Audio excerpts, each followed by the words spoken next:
She asked a drifter for work, but what she needed was a husband asterisk. The first thing Jonah Reed noticed was not the house, or the barn, or the storm clouds gathering over the Kansas grass. It was the woman standing alone beside a broken fence post, holding a hammer like she had already decided the world would not be allowed to win. She was not crying. That would have made the scene easier to understand. She was not calling for help. That would have given Jonah a clean reason to ride closer. She was simply standing there in a faded green work dress, sleeves rolled to her elbows, dark hair pinned badly from a long day, staring at a fence line that had been cut clean through. Jonah had seen enough trouble in his 30 years to know when damage was an accident and when it was a message. This was a message. His horse shifted under him, tired from 3 days of hard riding across dry country. Jonah had followed a rumor out of Dodge City that a widow near Ash Creek needed a hired hand before winter. He had no home worth naming, no family waiting, and no land that remembered his footsteps.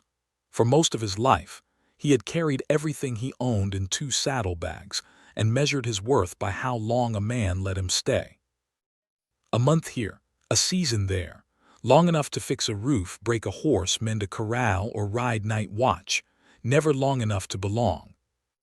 He had come looking for wages. But the woman at the fence looked like she needed more than a hired hand. Jonah slowed his horse near the gate. The ranch sign hung crooked from one chain. Willow Creek Farm. A smaller board beneath it had been freshly painted, though the paint had already begun to chip at the edges. It read, Evelyn Hart, owner. That name told him something. A woman who painted her own name under a ranch sign was either brave, desperate, or tired of men pretending she was not there. Maybe all 3. He dismounted carefully and kept his hands visible. Women alone on the frontier did not appreciate strangers riding up fast, and he had no wish to frighten her. "Ma'am," he called. She turned. Her face was younger than her posture. Maybe 27, maybe 28, pretty but not in a soft parlor way. Her beauty had dust on it and sun and the kind of stubbornness that made a person look stronger than they felt. Her brown eyes moved over him in one quick sweep: boots, coat, hands, horse, gun belt, face. Not fearful, not trusting either. Just measuring. Jonah removed his hat. "I heard in town you might need help with stock," he said. "Name S. Jonah Reed. I know cattle, fencing, horses, and I don't drink when there's work to be done." The woman looked back at the cut wire. "I don't need a cowboy," she said quietly. Jonah felt the words land with the weight of all the other doors he had heard close in his life. He gave one short nod and reached for his reins. Then she looked at him again. "I need a husband." The wind moved through the grass. Jonah's hand stopped on the leather strap. For a moment, the only sounds were his horse blowing softly through its nose, the loose gate chain tapping against wood, and a far-off roll of thunder across the prairie. He stared at her because there was no polite way not to.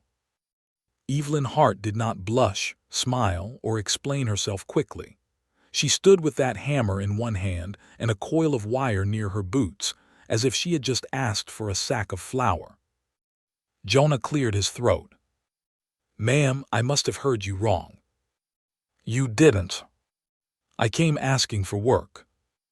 "I heard you. And you're asking a stranger to marry you." "I'm asking a stranger if he is honest enough to hear the reason before laughing." That stopped him. Because he had known men who laughed when a woman was cornered. He had worked beside them, eaten beside them, slept in bunkhouses with them, and hated the sound every time. Jonah looked at the fence again. "Who cut that?" Her jaw tightened, just enough for him to notice. "Someone who wants me gone." "Same someone who made you need a husband."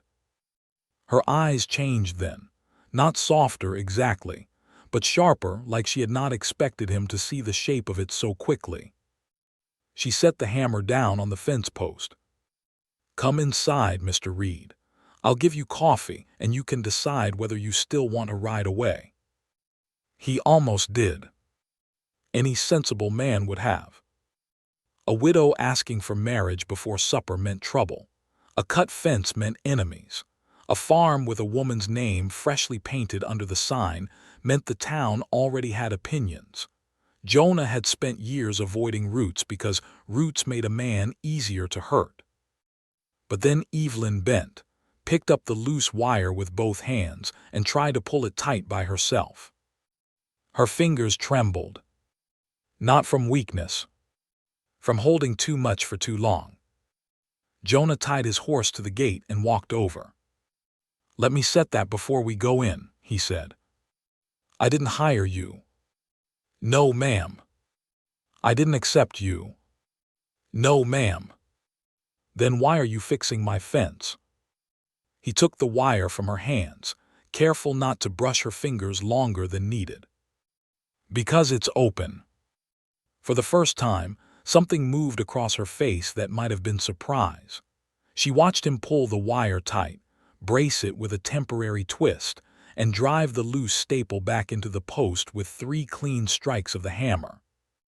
He did not make a show of it, did not speak while working, did not ask for praise. He just closed the gap because leaving it open would have been wrong. When he finished, Evelyn looked at the fence, then at him. "There's coffee in the kitchen," she said. The farmhouse was plain but well kept. The porch boards had been scrubbed. A lantern hung by the door, glass clean, wick trimmed. Inside, the kitchen smelled of coffee, wood smoke, and fresh bread cooling under a cloth. It was not the house of someone defeated. It was the house of someone fighting quietly in every corner. A ledger sat open on the table. Beside it lay a folded letter, a bank notice, and a wedding ring that had clearly belonged to another man. Jonah saw the ring and looked away. Evelyn noticed. "My husband died last winter," she said. "Pneumonia. It took him in 6 days." "I'm sorry." Most people say that before they ask what he left behind. Jonah met her eyes. "What did he leave behind?" Her face held still, but her hand moved to the back of a chair and gripped it. 70 acres of wheat land, 40 head of cattle, 1 good mare, 1 tired mule, a house with a roof that leaks in hard rain, and a note at Ash Creek Bank for $380. Jonah sat only when she pointed to the chair. She poured coffee into a tin cup and set it in front of him. Her hands were steady now, but he remembered the tremble at the fence. "The note comes due in 45 days, she continued. "My husband borrowed to buy seed and repair the south barn. The harvest was poor. The cattle prices are worse. The bank manager says he cannot extend terms to a widow without a male guarantor." Jonah's mouth tightened. "He said that plain." "He said it kindly. That made it no better." She opened the ledger and turned it toward him. "I can sell half the herd and pay the note. Then I will not have enough left to make spring. I can sell the farm and leave with almost nothing. Or I can find a husband willing to sign the papers and work the place until the next harvest." Jonah looked down at the neat columns of numbers. Every expense had been written carefully: feed, seed, nails, kerosene, coffee, doctor, burial. That last word sat alone in small letters. Burial. He looked away from it. "And you chose me for this honor because I knocked at your gate." "No," she said, "I considered 2 men before you." Jonah raised his eyes. One wanted the farm put in his name. His expression hardened. The other thought marriage gave him rights I was not offering. Jonah's hand tightened around the coffee cup. Evelyn saw it. "That answer matters more than anything you've said so far," she told him. "What answer?" "You didn't ask what rights." The room went quiet. Outside, the wind pushed against the house. Somewhere near the barn, a horse stamped. Thunder rolled again, closer this time. Jonah leaned back slowly. "What exactly are you offering, Mrs. Hart?" "A legal marriage, separate rooms, fair wages once the note is refinanced, a written agreement that your share of profits begins after spring planting, food, shelter, honest work, and my respect if you keep your word." "And what do you get?" "My land survives." There it was. Not romance, not softness, not a lonely woman looking for comfort. Survival. Jonah had known hunger, dust, cold beds, and bosses who forgot a man's name the minute the work was finished. He understood survival. He understood making a bargain with pride bleeding quietly beneath the table. He looked at the wedding ring beside the bank notice. Did you love him? The question escaped before he could stop it. Evelyn did not answer fast. "Yes," she said at last, "but not the way songs make it sound. Thomas was kind, careless but kind. He laughed too much when he should have worried. I worried enough for both of us." Jonah nodded. "And now?" "Now I don't have the luxury of memory." Her voice did not break, but something in it made Jonah's chest feel tight. He turned the cup once between his hands. "Who wants the land?" Evelyn closed the ledger. "Silas Boone. He owns the ranch east of here. He offered to buy before Thomas was buried. Then again 2 months later. Last week he told me fences break easy when a place has no man watching them." Jonah looked toward the window. Past the rain-streaked glass, the open grass rolled toward the east. On the far ridge, a rider sat still beneath the dark sky. Watching. Jonah stood. Evelyn followed his gaze and went pale with anger, not fear. "That's one of his men," she said. "Does he come often?" "Often enough." Jonah stepped to the window. The rider turned his horse as if he had seen enough and moved down the ridge. A storm wind struck the side of the house, making the lantern sway above the table. Its light moved over Evelyn's face, over the ledger, over the dead man's ring, over the bank letter waiting like a sentence already passed. Jonah had come for a job. A few dollars, a dry bunk, maybe 2 months of work before moving on again. But the woman across from him had asked for something no one had ever asked him for. Not just labor. His name. His courage. His staying. He picked up his hat. Evelyn's shoulders stiffened, as if she had expected this part. "You can sleep in the barn tonight," she said, "or ride before the rain. I won't hold either choice against you." Jonah looked at her. "What happens if I say no?" She folded her hands in front of her, but he saw her thumb press hard into her palm. "Then tomorrow I go to town and ask another man." The thought sat badly in him. Not because he knew her, he did not yet.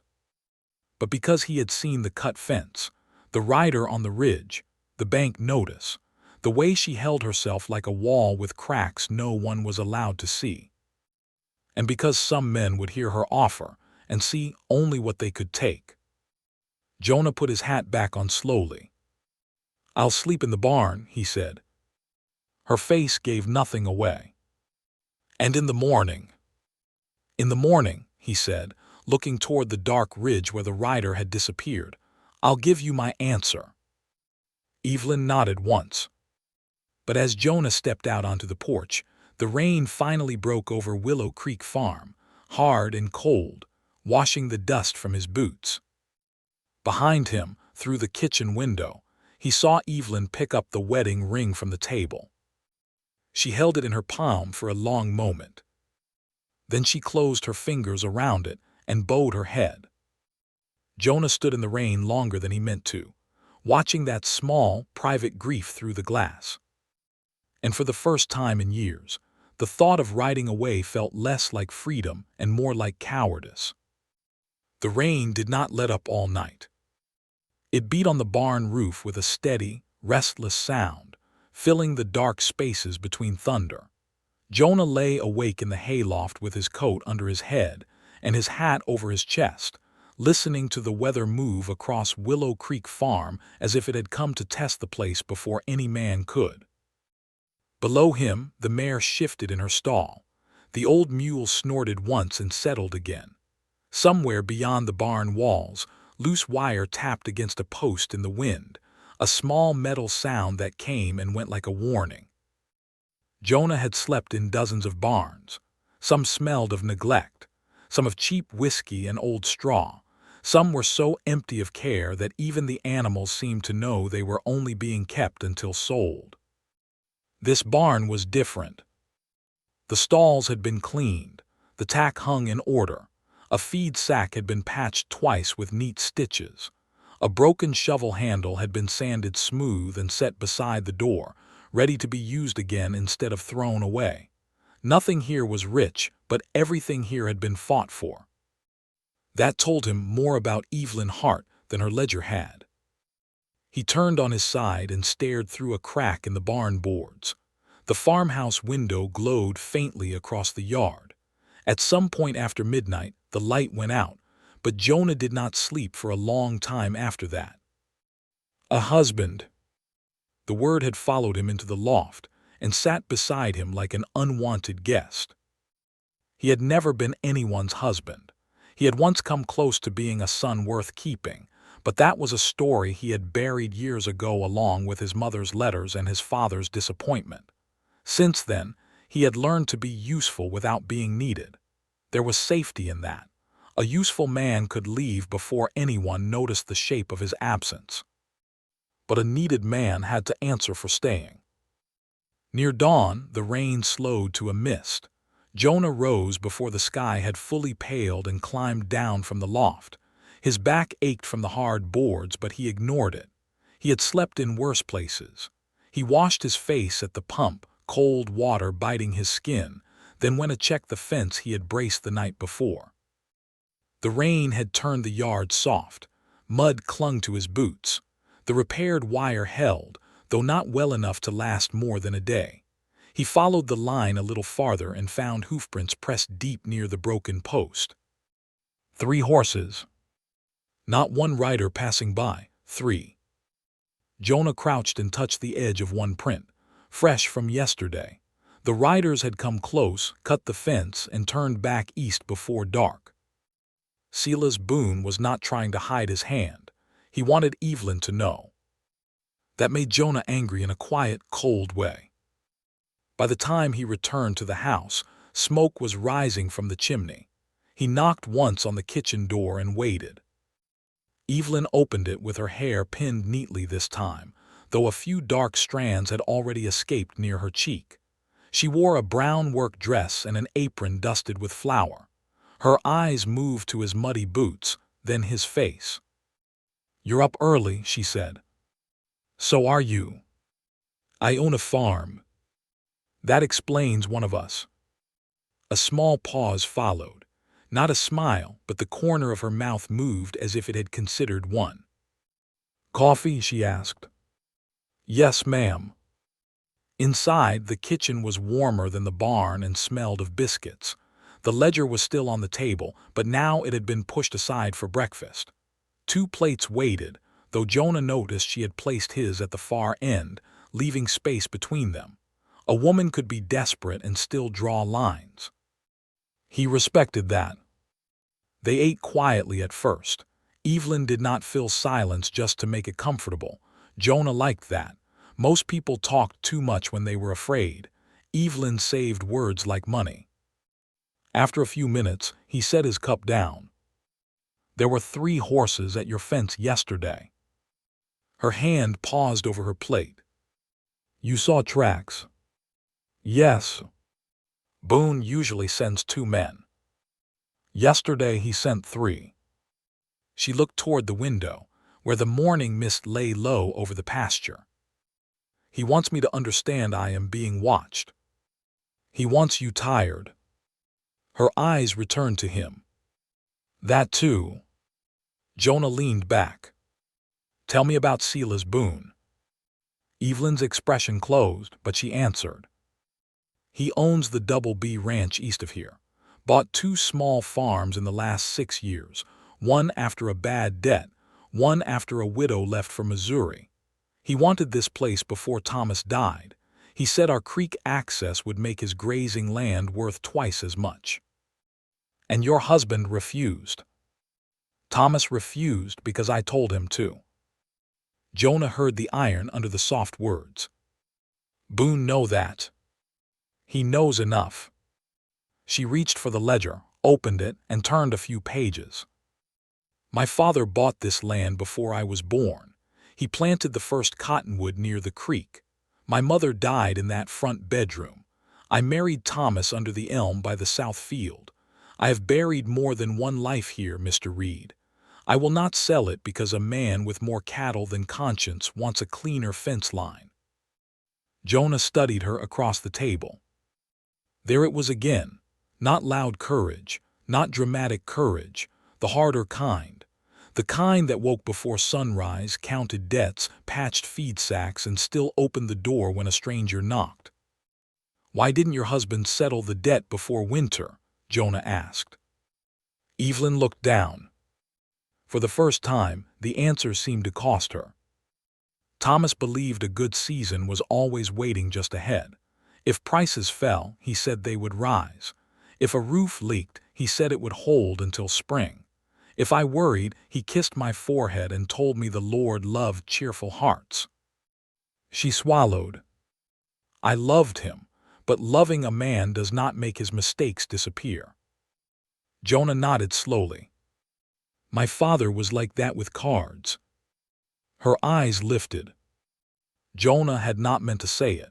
Personal history was a thing he usually kept packed away.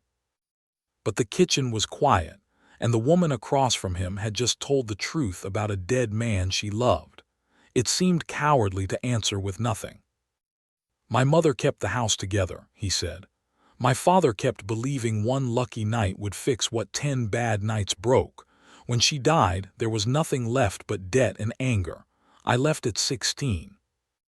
Evelyn's face softened in a way that made him regret speaking, then not regret it at all.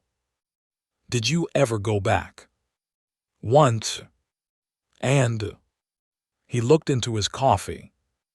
The house was gone. She did not say she was sorry. He was grateful. Some things did not need a phrase laid over them. Instead, she turned the ledger toward him. These are the terms I wrote last night. Jonah looked down. Her handwriting was clean and even. Marriage in name until the banknote was extended. Separate rooms. No claim on personal belongings. Wages to begin after refinancing. Profit share after spring harvest. Either party may request legal separation after 1 year, provided the note remains secure. It was practical, careful, and heartbreaking in how hard it tried to leave no room for harm. Jonah read it twice. You wrote this after I went to the barn. I do my clearest thinking when sleep is useless. This protects me more than it protects you. It protects my conscience. He looked at her. She folded her hands. If you say yes, I will be asking for your name, your work, and your public loyalty. I will not ask for your pride. I will not ask for your body. I will not ask you to pretend affection where there is only duty. Jonah was silent for a long moment. Then he said, and if affection comes? The question surprised them both. Evelyn looked away first. The morning light moved across her cheek, showing the tiredness under her eyes. She had probably not slept either. Outside, a rooster called late, as if even he had been kept up by the storm. If it comes, she said carefully, then it will have to come honestly. I have no room in my life for another thing built on wishful thinking. Jonah thought about that. He thought about all the places he had left, all the fences he had fixed for men who forgot him by supper, all the mornings he had ridden away before attachment could put its hand on his shoulder. He thought about the hoofprints by the fence. Then he took the pencil from beside the ledger. Evelyn watched him. He did not sign. Not yet. Instead, he added one line at the bottom. Jonah Reed agrees to defend Willow Creek Farm against any unlawful pressure, damage, or claim while this agreement stands. Evelyn read the line. That was not required. No. Then why add it? Because Boone is already part of the bargain, whether we name him or not. Her eyes stayed on the paper. You don't know what kind of man he is. I know the kind of fence he cuts. That seemed to settle something between them. Before Evelyn could answer, a wagon rattled into the yard. Jonah stood and turned toward the window. A man in a black coat climbed down from the wagon, holding a leather case tight under one arm. He was thin, pale, and clean in the way of a man who did not do his own dirty work. Behind him sat a driver Jonah did not know, broad-shouldered and watchful. Evelyn's face went still. That's Mr. Pritchard from the bank. Jonah looked at her. You said the note comes due in 45 days. It does. Then why is he here now? The knock came before she could answer. 3 sharp taps. Evelyn rose, smoothed her apron, and walked to the door with the calm of a woman stepping onto thin ice because there was no other path. Jonah remained near the table, his hand resting beside the unsigned agreement. When Evelyn opened the door, the bank man removed his hat with a smile that did not warm his face. Mrs. Hart, he said, forgive the early call, but circumstances have changed. Jonah saw Evelyn's fingers tighten on the doorframe. What circumstances? Mr. Pritchard glanced past her into the kitchen and noticed Jonah. His smile thinned. A question has been raised regarding the ownership boundary of Willow Creek Farm, he said. Until it is settled, the bank may have to reconsider the note sooner than expected. Outside, the driver in the wagon looked toward the east ridge. Jonah followed his gaze. Far away beyond the mist, a rider waited on horseback. Silas Boone had made his next move before breakfast. And the agreement on the table no longer looked like a choice. It looked like the only shield Evelyn had left. The bank man brought trouble into the kitchen like mud on polished boots. Evelyn stood in the doorway, one hand still on the frame, her face calm enough to fool a stranger. Jonah was not a stranger to fear hidden under discipline. He had seen men face storms, debt, hunger, and shame with the same fixed expression. The only sign was her thumb, pressing hard against the wood until the skin turned pale. Mr. Pritchard stepped inside when she allowed it, carrying his leather case as if it held the law itself. He placed his hat against his chest and looked around the room with polite curiosity. His eyes moved over the stove, the shelves, the ledger, the ring on the side table, and finally Jonah. "And you are," he asked. "Jonah Reed." "A hired man." Jonah looked at Evelyn first. It was her house, her name on the sign, her battle. Evelyn lifted her chin. "Mr. Reed is considering a position here." Pritchard's smile returned, thin and careful. "A position may not be enough, Mrs. Hart." Jonah felt the words land between them. Pritchard meant them to sting. Evelyn did not give him the satisfaction of flinching. "State your business plainly," she said. The banker opened his case and removed several papers tied with a string. He laid them on the table without being invited to sit. "A question has been raised about the east boundary line of Willow Creek Farm, specifically the creek bend and the lower grazing strip. That strip has belonged to this farm for 24 years, Evelyn said. So your late father believed, so your late husband believed, but belief and record are not always the same."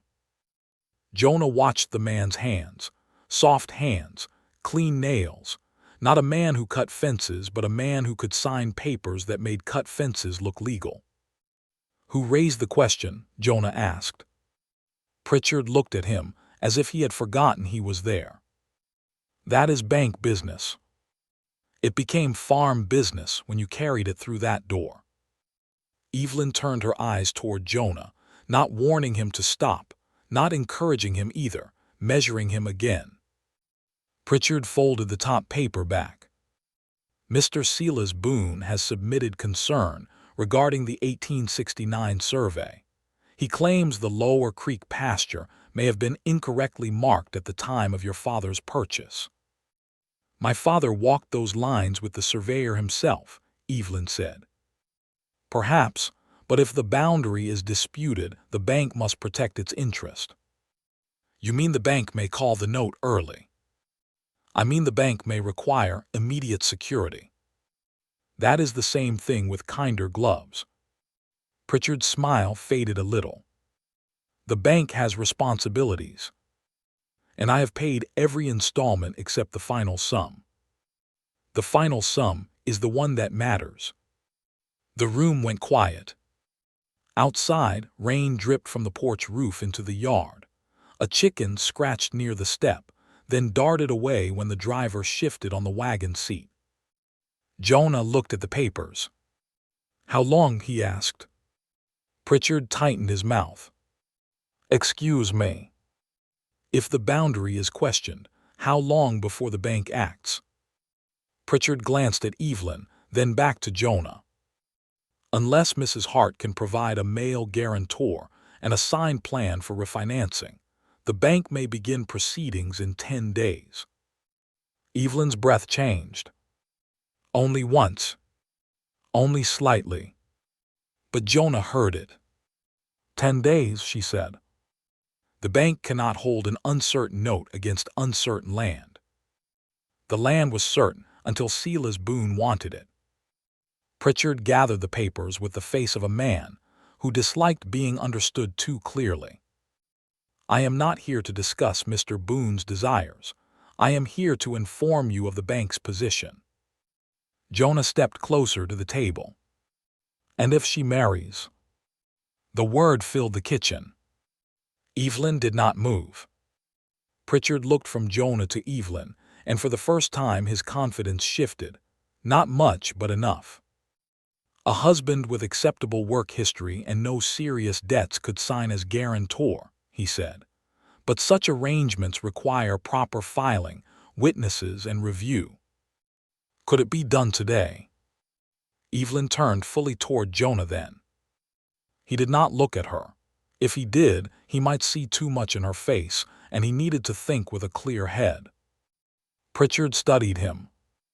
You are willing to marry Mrs. Hart? I asked if it could be done today. That depends on Reverend Malloy's availability and the bank's approval. Then ride back and tell the bank to keep the papers ready. Pritchard's eyes narrowed. You speak boldly for a man who has not yet signed anything. Jonah reached for the agreement on the table, the one Evelyn had written in the night. The pencil line he had added sat at the bottom like a promise not yet born. He signed his name. Jonah Reed. The letters looked strange on her paper, heavy, final. He turned the agreement toward Evelyn. Her eyes lowered to the signature. Something passed across her face too quickly for Pritchard to read. Jonah read it anyway. Relief, yes. But also grief. No woman wanted to be saved by a bargain she had never dreamed of making. Evelyn picked up the pencil. Before she signed, her gaze met Jonah's. You understand what this means? Yes. You can still leave before noon and owe me nothing. I know. You should not do this because you pity me. I don't. Her eyes searched his. Then why?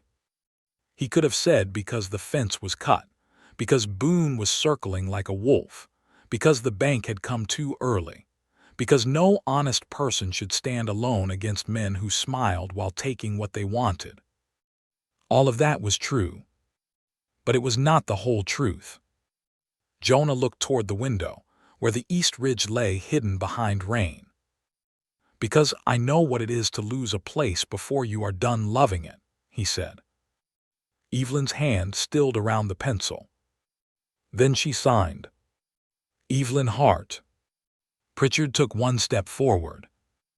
I must remind you both that a private agreement does not replace legal marriage. We know, Evelyn said. Her voice had changed. It was still quiet, but there was a steadiness in it now that had not been there when she opened the door. Jonah folded the paper once and handed it to her. Put that somewhere safe. She walked to the cabinet, opened a small drawer near the flour tin, and placed the paper inside beneath a stack of folded letters tied with blue thread. Jonah noticed the care with which she touched them. Those letters mattered. He wondered whose hand had written them. Pritchard cleared his throat. I can arrange for Reverend Mal to meet you in town this afternoon. No, Jonah said. Both of them looked at him. If Boone is watching the road, he'll know before we reach Ash Creek.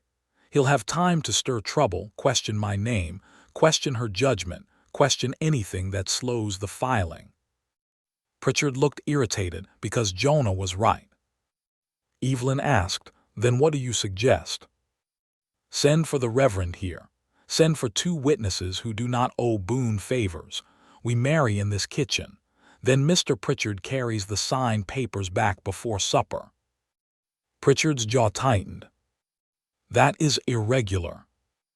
So is calling a note 35 days early, because a neighbor whispered over a fence. For one dangerous second, the room held its breath. Then Evelyn did something Jonah had not seen before. She smiled. Not much, not warmly, but enough to show she enjoyed seeing Mr. Pritchard cornered by plain sense. The blacksmith and his wife, Evelyn said. Mr. and Mrs. Avery, they witnessed my father's will. They have never bent a knee to Boone. Pritchard closed his case. I will send for Reverend Malley. And the Averys, Evelyn said. And the Averys. He put on his hat and stepped toward the door. Before leaving, he paused. Mrs. Hart, I hope you understand this may not solve the boundary concern. No, Evelyn said, but it will stop the bank from pretending I am not capable of answering it. Pritchard had no reply. When he left, the driver turned the wagon hard through the mud. Jonah watched from the window until they passed the gate and took the road toward town. Across the East Ridge, the rider was gone. That worried him more than if the man had stayed. Behind him, Evelyn moved around the kitchen slowly, as if each object needed to be touched to prove the room was still hers. She lifted the coffee pot, set it down, wiped a clean counter, then stopped with both hands on the table. Jonah turned. You all right? She gave a small laugh without humor. I just agreed to marry a man whose middle name I do not know. Daniel. She looked up. My middle name is Daniel. Something about that almost broke the tension. Her mouth softened again. Evelyn Rose Hart. Now we're nearly old friends. This time she did smile, though it vanished quickly. Do you have family who should be told? No. The answer came too fast. She heard what sat behind it but did not press. Do you have any debts? Only the kind a man carries in his chest. That will not trouble the bank. No, ma'am. She looked at the cabinet drawer where the agreement lay hidden. I need to tell you something before the Reverend comes. Jonah waited. My father's first deed is missing. He frowned. The one tied to the east boundary. Yes, I had it after Thomas died. I remember holding it. I remember putting it with the property papers. Last month when Boone made his second offer, I looked for it again. It was gone. Who had access? Thomas's cousin came for some tools. Mr. Boone came once to discuss buying. Pritchard came to review the note. A few neighbors brought food after the burial. She closed her eyes for a moment. Too many people. Jonah felt the shape of the trouble deepen.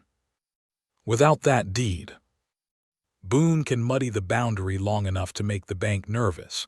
If he delays us through winter, I may be forced to sell cattle at the wrong time. If I sell too many, the farm weakens. If the farm weakens, Boone offers less and calls it mercy. Jonah had known men like Silas Boone. They did not always steal with guns. Sometimes they stole with timing. Evelyn opened the drawer again and took out the bundle of letters tied with blue thread. She held them close, then set them on the table. My father wrote to my mother during the year he bought this land. If the deed is gone, these may be the only proof that the creek bend was always part of Willow Creek. Jonah looked at the letters. Have you read them? Not since I was a girl. Why not? Her fingers rested on the blue thread. Because after my mother died, my father kept them locked away. He said some memories were strong enough to make a house feel full and empty at the same time. Jonah understood that more than he wanted to. A knock came again at the door, but this one was softer. Evelyn quickly put the letters back into the drawer. Jonah stepped toward the window and saw a gray-haired man climbing down from a blacksmith wagon beside a round-faced woman holding a covered basket. Behind them, Reverend Mal rode a bay horse through the wet yard. The witnesses had come. The wedding was no longer a thought in a ledger. It had arrived at her door. Evelyn looked down at her work dress, then toward the front room where Jonah guessed her good dress might hang. I should change, she said. Jonah nodded. She took one step, then stopped. Mr. Reed. Jonah, he said quietly, if we're doing this, you may as well call me Jonah. Her eyes held his for one still second. Jonah, she said, and the sound of his name in her voice struck him harder than it should have. I will not pretend today is easy. I wouldn't believe you if you did. But I am grateful. He removed his hat. So am I. She looked confused by that, but there was no time to ask why. As she disappeared down the hall, Jonah turned back to the window. At the edge of the yard, near the dripping cottonwood, he saw something pressed into the mud. A fresh boot print. Not from Pritchard, not from the Reverend, not from the Averys. Someone had come close to the house while they were inside. Jonah opened the kitchen door and stepped into the rain. The print angled toward the side wall, beneath Evelyn's bedroom window, then back toward the east pasture. His jaw tightened. Silas Boone's man had not ridden away. He had come closer. Inside the farmhouse, Reverend Malloy's voice greeted Evelyn in the hall. Mrs. Avery began fussing gently about flowers and wet boots. Mr. Avery laughed low, trying to bring comfort into a house built tight around fear. Jonah stood outside in the rain, staring at the tracks. In less than an hour, he would become Evelyn Hart's husband. But someone had already started treating her home like a place they could enter in secret. And before Jonah ever placed a ring on her hand, he understood one thing clearly. This marriage would not begin with peace. The wedding took place in the kitchen because the rain would not stop, and because Evelyn refused to let Silas Boone decide when she could leave her own house. Mrs. Avery brought a small bunch of white field flowers tied with string. They were wet from the ride and drooping at the edges, but she placed them in Evelyn's hands as if they were roses from a governor's garden. Every bride ought to hold something pretty, she said softly. Evelyn looked at the flowers, then at the older woman. For a moment, her strong face nearly gave way. Thank you, Martha. Mrs. Avery touched her cheek with the back of 2 fingers. Your mother would have stood right here if she could. Evelyn lowered her eyes. Jonah stood near the stove, wearing the clean shirt from his saddlebag. It had been folded so long the creases looked permanent. He had shaved at the pump with rainwater and a dull blade, and he felt more exposed without the dust and stubble than he had felt with them. Mr. Avery stood as witness beside him, smelling faintly of iron smoke and wet leather. The blacksmith was a thick-armed man with a kind face and sharp eyes. He had looked Jonah over once, then offered his hand. "Levi Avery," he said, "I knew Evelyn's father. If you mean her harm, I will know it before you finish trying." Jonah shook his hand. "That seems fair." Levi stared at him for a second, then gave a low laugh. "I like him well enough so far," he told Evelyn. Evelyn did not smile, but Jonah saw her shoulders ease. Reverend Malley stood by the table with his Bible open. He was a thin, weathered man, old enough to have married half the county and buried the other half. He did not ask foolish questions. Maybe, after enough years on the frontier, a man of God learned that some marriages began with courtship, some with children, some with land, and some with the hard edge of survival. "All right," he said gently, "let us begin." Jonah and Evelyn stood facing each other beside the kitchen table. The ledger had been moved to the shelf. The bank notice had been turned face down. The dead man's ring was no longer in sight. The room looked almost ordinary now, except for the way everyone avoided looking at the window. Jonah noticed everything.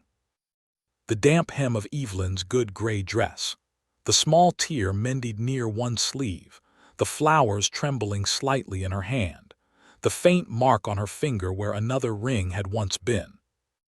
He wondered what kind of man Thomas Hart had been on his best day. Kind, she had said. Careless, but kind. Jonah thought a woman like Evelyn would not love a fool, but she might love a dreamer until his dreams became debts. Reverend Mal began to speak. His voice was steady over the rain. Jonah had heard wedding words before from the back of churches, through open windows, while waiting outside with horses or wagons. He had never stood inside them. He had never been the man whose answer mattered.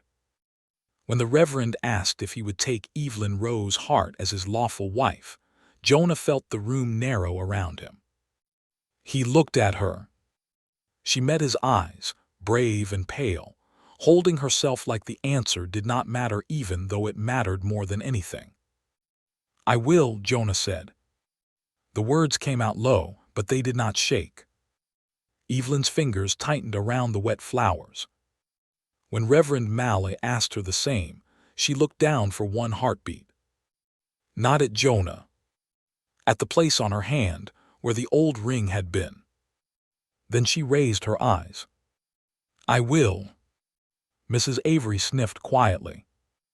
Levi Avery stared at the floor, giving the moment privacy in the only way he could. Then came the matter of a ring. Evelyn had not asked Jonah for one. He had not expected to need one. A marriage made in one morning did not leave much time for such things. Before the awkward silence could grow, Evelyn turned to the shelf near the stove and took down the small ring that had belonged to Thomas. She held it in her palm. Her face went still in that same careful way Jonah had already come to recognize. "I can use this," she said. "No." The word left Jonah before he had softened it. Everyone looked at him. Evelyn's eyes sharpened. Jonah reached into his vest pocket and pulled out a narrow brass washer, worn smooth and rounded from years of being carried. It was not gold. It was not silver. It had once belonged to a broken harness buckle from the last farm where his mother had worked before she died. He had kept it for reasons he did not explain to people. "It isn't much," he said, "but it hasn't belonged to another promise."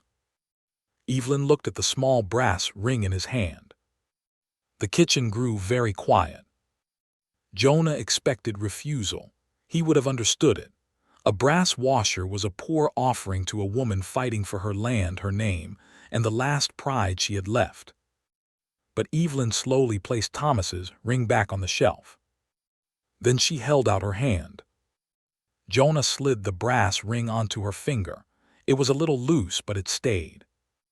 Her hand was cold. He tried not to notice how much he wanted to warm it. Reverend Malley cleared his throat and finished the words. I now pronounce you husband and wife. The sentence settled over the kitchen like a strange weather. Husband. Wife. Not hired hand, not widow, not stranger. Jonah looked at Evelyn, and for the first time she looked uncertain, not frightened of him, frightened of the space the word had opened between them. The Reverend gave a mild, knowing smile. You may seal the vow. Evelyn's eyes widened barely. Jonah did not move closer. Instead, he bent and pressed a kiss to the back of her hand, just above the brass ring. It was quick, respectful, almost formal. But the moment his lips touched her skin, Evelyn drew in a soft breath. Mrs. Avery looked away with a small smile. Jonah released Evelyn's hand and stepped back. That was when the shot cracked outside. Not through the house, not aimed at them. A warning shot, fired from somewhere near the east pasture. The horses screamed in the barn. Levi Avery swore under his breath and moved toward the window. Jonah was already at the door. Stay inside, he said. Evelyn caught his sleeve. This is my farm. He looked down at her hand, gripping his arm. The brass ring shone dull in the gray light. I know, he said, and I am not telling you to hide. I'm telling you to let me see first. Something passed between them, a boundary, a question, a test. Then she let go. Jonah stepped onto the porch with Levi close behind him. Rain blurred the yard. The barn doors rattled hard in the wind. Across the pasture, a dark shape moved near the cut fence line. A horseman. Then another. Not attacking, not rushing, just riding close enough to be seen before turning east. Levi narrowed his eyes. Boone's boys. Jonah watched them disappear into the rain. They wanted us to hear it. They wanted her to hear it, Levi said. Jonah's jaw tightened. When he went back inside, Evelyn stood near the table with her flowers still in her hand. She had not sat down. She had not cried. Her gaze moved from Jonah's face to the wet porch behind him. How many? 2 riders. Did they damage anything? Not this time. Her mouth pressed into a thin line. Then they will. Mr. Pritchard arrived less than an hour later with the final bank papers, looking annoyed that the marriage had happened without more time for him to object. He reviewed Reverend Malley's signatures. He reviewed the witness marks. He asked Jonah questions about his age, work history, and lack of debts. Jonah answered each one plainly. Evelyn stood beside him the whole time. Not behind him. Beside him. Pritchard noticed, so did everyone else. When the bank man pushed the refinancing document across the table, he addressed Jonah first. You understand, Mr. Reed, that as husband you will be assuming responsibility for this note. Jonah did not touch the pen. My wife has been carrying responsibility for this farm long before I crossed the gate. I am adding my name, not replacing hers. Evelyn turned her face toward him. He did not look at her because he was afraid he might lose the hard line of his voice. Pritchard stiffened. Legally, the bank requires your signature. Then legally, you can watch us both sign. That is not necessary. It is to me. Levi Avery made a low approving sound near the stove. Pritchard's lips flattened, but he gave Evelyn the pen first. She signed. Evelyn Rose Reed. Her hand paused after the last name. Jonah saw it. So did she. For a moment, the new name seemed to trouble her more than the bank had. Not because she regretted it, but because it was a door that had opened too fast. A door she had not yet learned how to walk through. Jonah signed beneath her. Jonah Daniel Reed. Pritchard packed the papers. The bank will continue review of the boundary concern, he said. This note remains dependent on the security of the land. Evelyn's eyes hardened. And the land remains mine. For now. The room chilled. Jonah stepped closer. Pritchard looked at him, then closed his case. I meant no offense. Yes, Jonah said, you did. The banker left quickly after that.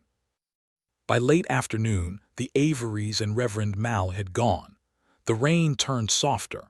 The yard lay muddy and torn by wagon wheels. The farmhouse, which had been full of voices for a few hours, became quiet again. Too quiet. Evelyn stood at the sink, washing cups that were already clean. Jonah remained by the table, unsure of what a husband did after a wedding that had begun as defense and ended under a warning shot. Finally, he said, I'll take the barn loft. She did not turn. You are my husband now. People will notice if you sleep in the barn. People notice everything. Doesn't mean they get the truth. She set a cup down carefully. There is a small room off the back hall. It was my father's after he took sick. You may use it. That will do. She nodded. Another silence. Then she said, thank you for the ring. Jonah looked at her hand. The brass circle was plain and imperfect, but on her finger it looked less poor than he had feared. It belonged to my mother in a way, he said. Evelyn turned then. He had not meant to say that either. She used it to mend a harness once, he continued, because stopping now would make it stranger. Kept it in her sewing box after. I took it when I left home. Don't know why. Evelyn looked down at the ring with new care. Then it was not nothing. No. She touched it with her thumb. Then I will keep it safe. Those words settled somewhere deep in him. Before he could answer, a sharp cry came from the barn. Not human. A horse. Jonah moved first, but Evelyn was right behind him. They ran through the wet yard, boots sinking in mud. Jonah pulled the barn door open and stopped. The mare was wild-eyed in her stall, pulling hard against her halter. The old mule brayed from the corner. A lantern had been knocked over but not broken. And on the center post, pinned with Jonah's own hammer, was a folded paper. Evelyn reached for it. Jonah caught her wrist gently. Let me. She did not argue. He pulled the paper free and unfolded it. Only one sentence had been written in thick black pencil. A husband does not make stolen land yours. Evelyn read it over his arm. Her face drained of color. Jonah looked from the note to the nervous animals, then to the muddy boot prints near the back wall, where someone had slipped inside while the house was full of wedding guests. His voice came low. He was in the barn during the ceremony. Evelyn's hand moved to the brass ring on her finger. The wedding was barely 3 hours old. And already Silas Boone had answered it. By morning, the note from the barn had dried stiff on the kitchen table. Evelyn had placed it there beneath the sugar bowl, as if weighing it down could make the threat smaller. Jonah noticed she did not throw it into the stove. She kept it. That told him she had learned the hard way that some ugly things needed to be saved, not forgotten. The words stared up at them through breakfast. A husband does not make stolen land yours. Jonah drank his coffee slowly while Evelyn cut a biscuit in half and did not eat either piece. Outside, the sky had cleared after the storm. The whole farm shone wet and bright beneath the morning sun. Grass bowed with drops of rain. The barn roof glimmered. The fence post stood black against the silver light. It was the kind of morning that tried to look innocent after a night of trouble. Evelyn folded her hands beside her plate. I should ride to town today. No, Jonah said. Her eyes lifted. He set his cup down. That came out wrong. It came out honest. It came out like an order. I don't have the right. You are my husband now, she said, but there was a careful edge in her voice. Jonah looked at the brass ring on her finger. His ring. His mother's poor little piece of metal. It had changed everything and nothing. I am your husband because you needed a name on paper, he said, not because I get to command you. The edge left her face, but not the worry. I need to speak with Sheriff Dunleavy. You think he'll act? I think he should know Boone's men entered my barn. Jonah glanced at the note.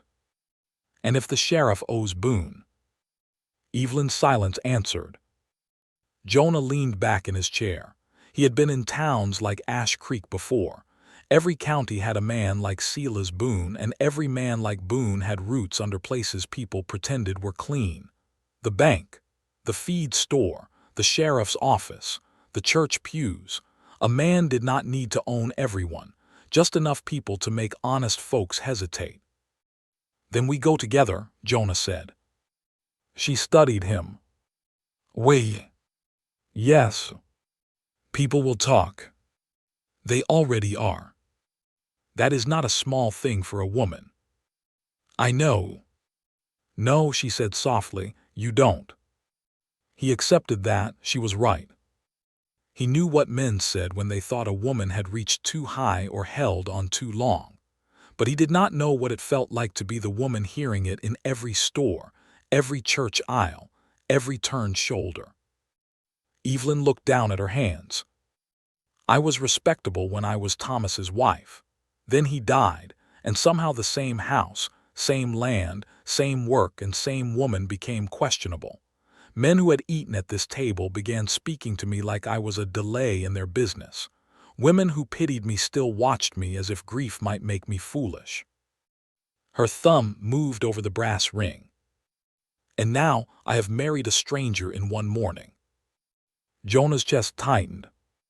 Then let them talk about me. She looked up. He shrugged. I've been called worse than stranger. For a second her mouth moved toward a smile, then it faded. I will go to town with you, she said, but I will speak for myself. I expect nothing else.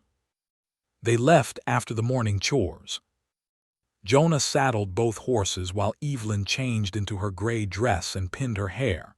When she came out, she carried herself straight, but he saw the tension in the set of her shoulders. She had placed the note in a small envelope and tucked it inside her reticule. She had also taken the folded agreement from the kitchen drawer. Not because she trusted town. Because she did not. Ash Creek sat 6 miles west, built around a dusty main street, a church, a bank, a livery stable, a general store, and 3 saloons pretending not to notice one another. It was a small town with big ears. By the time Jonah and Evelyn rode past the blacksmith shop, 2 men stopped talking. By the time they tied their horses outside the sheriff's office, Martha Avery had stepped out of the mercantile and looked at Evelyn with concern, not judgment. That mattered. Evelyn gave her a small nod. Inside the sheriff's office, Sheriff Amos Dunleavy sat behind a desk scattered with wanted notices and old coffee cups. He was a heavy man with tired eyes, a gray mustache, and the look of someone who had spent too many years separating true danger from loud foolishness and had grown slow at both. He looked up. Mrs. Hart. Then his eyes moved to Jonah. A pause. Mrs. Reed, I suppose. Evelyn's chin lifted. Yes. The sheriff leaned back. Heard there was a wedding. There was. Heard it was sudden. So was the bank's concern. Jonah nearly smiled. Evelyn Hart Reed did not need rescuing in conversation. Sheriff Dunleavy looked at Jonah again. You the husband?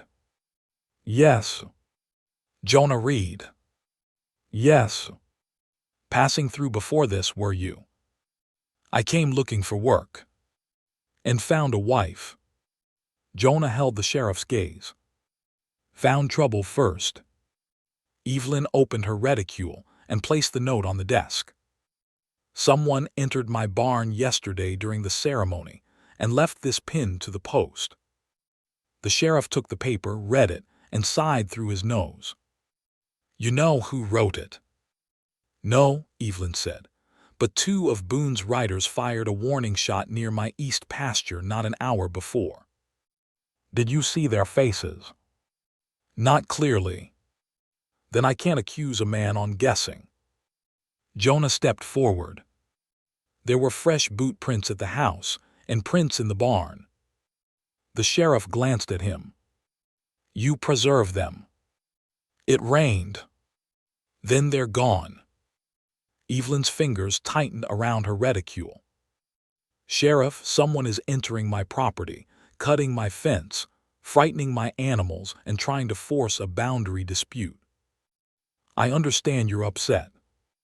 Her eyes flashed. I am not upset. I am reporting a crime. The room became still. Dunleavy looked at her for a long moment. Then he sat up, a little ashamed, or at least aware enough to look it. I'll ride by Boone's place and ask questions. Ask hard ones, Jonah said. The sheriff's eyes narrowed. Careful, Mr. Reed. You've been in this county 2 days. And in those 2 days, I've seen more than enough. Evelyn touched Jonah's sleeve, not to silence him completely, but to steady the room. Sheriff, she said, if Mr. Boone believes no one is watching, this will get worse. Dunleavy folded the note and set it down. I'll make it known I have the paper. Evelyn nodded once. Thank you. But Jonah saw the truth. The sheriff would ask questions, maybe even warn Boone, but he would not stand between them unless forced. Men like Dunleavy needed proof so solid it could not be politely ignored. When they stepped back into the sunlight, 3 women across the street stopped speaking at once. Evelyn noticed. Jonah noticed her noticing. He wanted to put himself between her and every set of eyes on that street. Instead, he stood beside her, close enough that no one could pretend she was alone, far enough that she would not feel crowded. They had nearly reached the horses when a voice came from the boardwalk. Well now, so the rumor was true. Silas Boone stepped out of the bank doorway. Jonah knew him before anyone said his name. Boone was tall, broad, and carefully dressed. His black coat was cut too fine for morning work. His boots were clean. His hat was expensive. He wore a short beard trimmed close to his jaw, and his smile had the shape of hospitality without the warmth. Mr. Pritchard stood behind him in the bank doorway, looking down at papers he was not reading. Evelyn went very still. Mr. Boone, she said. Mrs. Hart, he looked at the brass ring on her finger. Or have we changed that already? Mrs. Reed, Jonah said. Boone's eyes moved to him with slow amusement.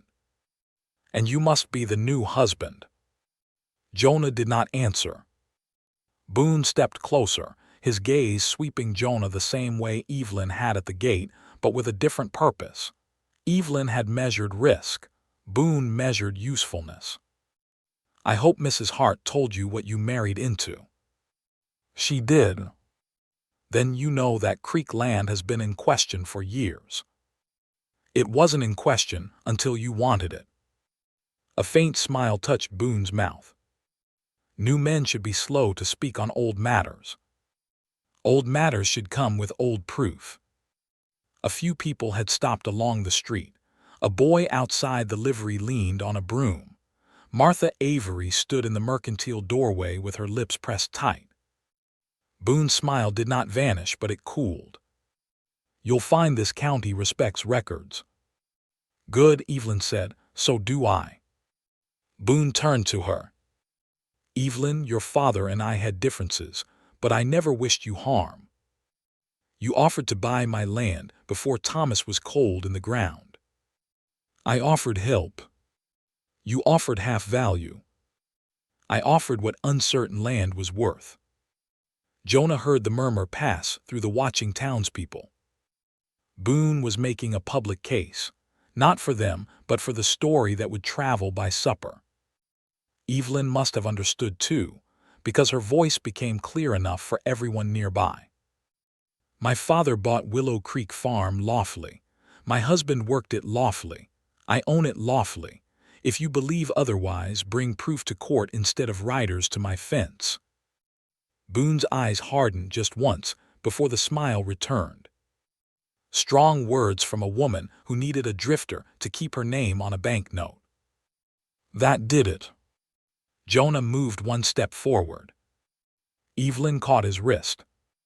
The touch was light, but it stopped him better than a shout. Not because he could not have pulled away. Because she trusted him to understand. Her eyes did not leave Boone. I did not need a drifter, she said. I chose a man who does not mistake fear for weakness.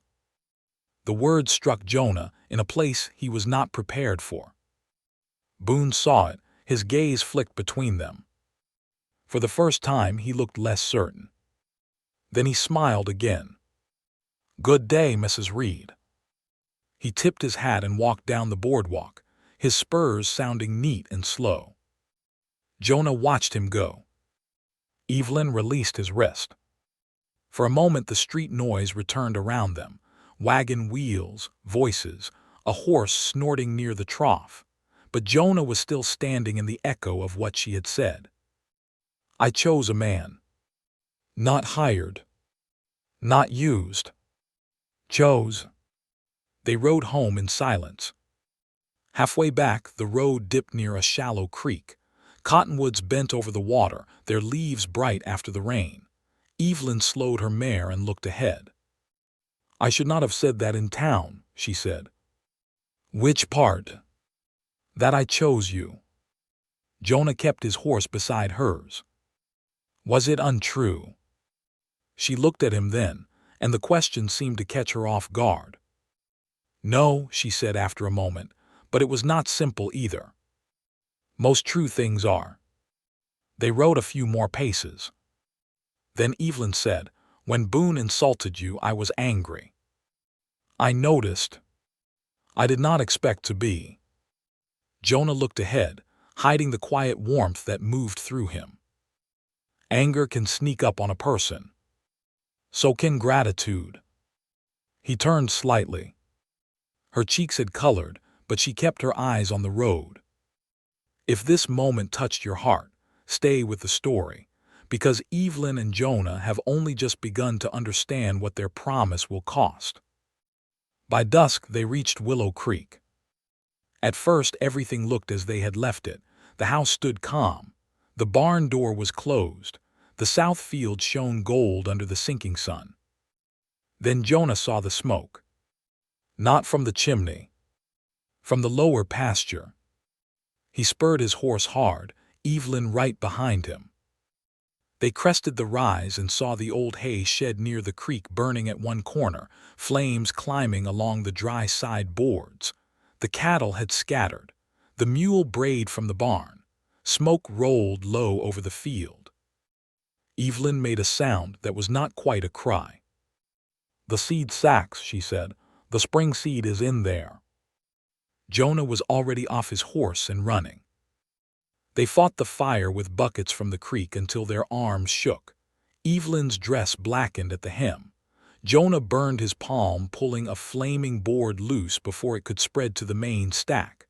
By the time the last smoke thinned into the dark, half the shed was gone. So were 4 sacks of spring wheat. Evelyn stood in the ashes, face streaked with soot, staring at what remained. Jonah turned over a charred piece of wood with his boot. Beneath it, pressed into the mud where rain had not reached, lay a cigar end with a black paper band. He picked it up. Evelyn saw it and went still. Silas Boone had smoked one outside the bank. The same black band. Jonah closed his fist around it. Across the creek, in the deepening blue of evening, a horse moved between the cottonwoods and disappeared. This time, Boone had not just threatened the land. He had touched their future. The ashes of the hay shed, stayed warm long after the fire was dead. Evelyn stood near the blackened doorway with her hands hanging at her sides, staring at the place where the spring seed had been. Smoke curled up in thin gray threads, fading into the cold blue evening. The creek moved quietly behind them, as if nothing had happened, as if fire had not eaten into the one thing Willow Creek Farm needed most when winter broke. Jonah held the cigar end between his fingers. Black paper band. The same kind Silas Boone had held outside the bank. It was not enough for court. Jonah knew that before Evelyn said it. A cigar end could fall from any pocket. A rider could deny being near the shed. Boone could smile, call it coincidence, and half the town would pretend that sounded reasonable because pretending was easier than standing up to him. Evelyn walked past Jonah into the ruined shed. "Careful," he said. She did not answer. She stepped over a charred board, lifted what remained of a torn seed sack, and watched blackened grain spill through her fingers. Her face did not break. That made it worse. Jonah followed her. "Evelyn, these were for spring planting." "I know." "No," she said quietly. "You know what they were. You don't know what I gave up to buy them." He stopped. She turned, still holding the burned grain in her palm. "I sold my mother's silver comb. I sold Thomas's best saddle. I sold 2 quilts my grandmother made before I was born, all for seed, not for comfort, not for pride, seed." Her voice stayed low, but every word had a sharp edge. A farm can survive a poor year if it can plant the next one. Without that, it becomes a memory someone else buys cheap. The last grain fell from her fingers. Jonah looked at the floorboards, at the burn line, at the place where the fire had started low and deliberate. Not lightning, not a stove spark. Someone had set it at the dry corner where wind would carry flame inward. He crouched and touched the ash near the wall. Beneath it, the ground was damp from yesterday's storm. Only the old straw and dry boards had caught quickly. Whoever did it knew where to place fire. "Boone wants you to panic," Jonah said. "He wants you to sell before winter makes the choice for you." Evelyn looked toward the east in the dark. "He wants me to understand I cannot protect everything." Jonah stood slowly. "He's wrong." She gave a tired laugh, but there was no humor in it. "You say that like a man who has never watched a whole life turn into numbers." He had, but not in a ledger.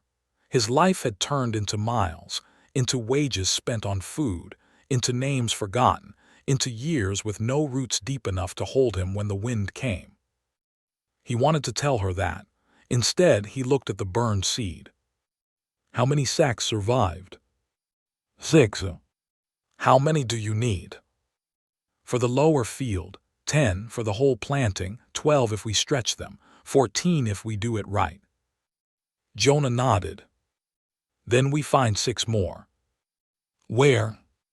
"Town, neighboring farms, the railroad store in Hayes if we have to." "With what money?" He did not answer fast enough. Evelyn saw it. "No," she said. "You don't know what I was going to say. You were going to sell your horse." Jonah looked away. She stepped closer, anger finally warming her face. "That horse is all you brought here. He's worth more as seed than as pride." "He is not pride, he is your way out." The words landed harder than she intended. Jonah heard it, and so did she. For a moment, they stood in the burned shed with the truth between them.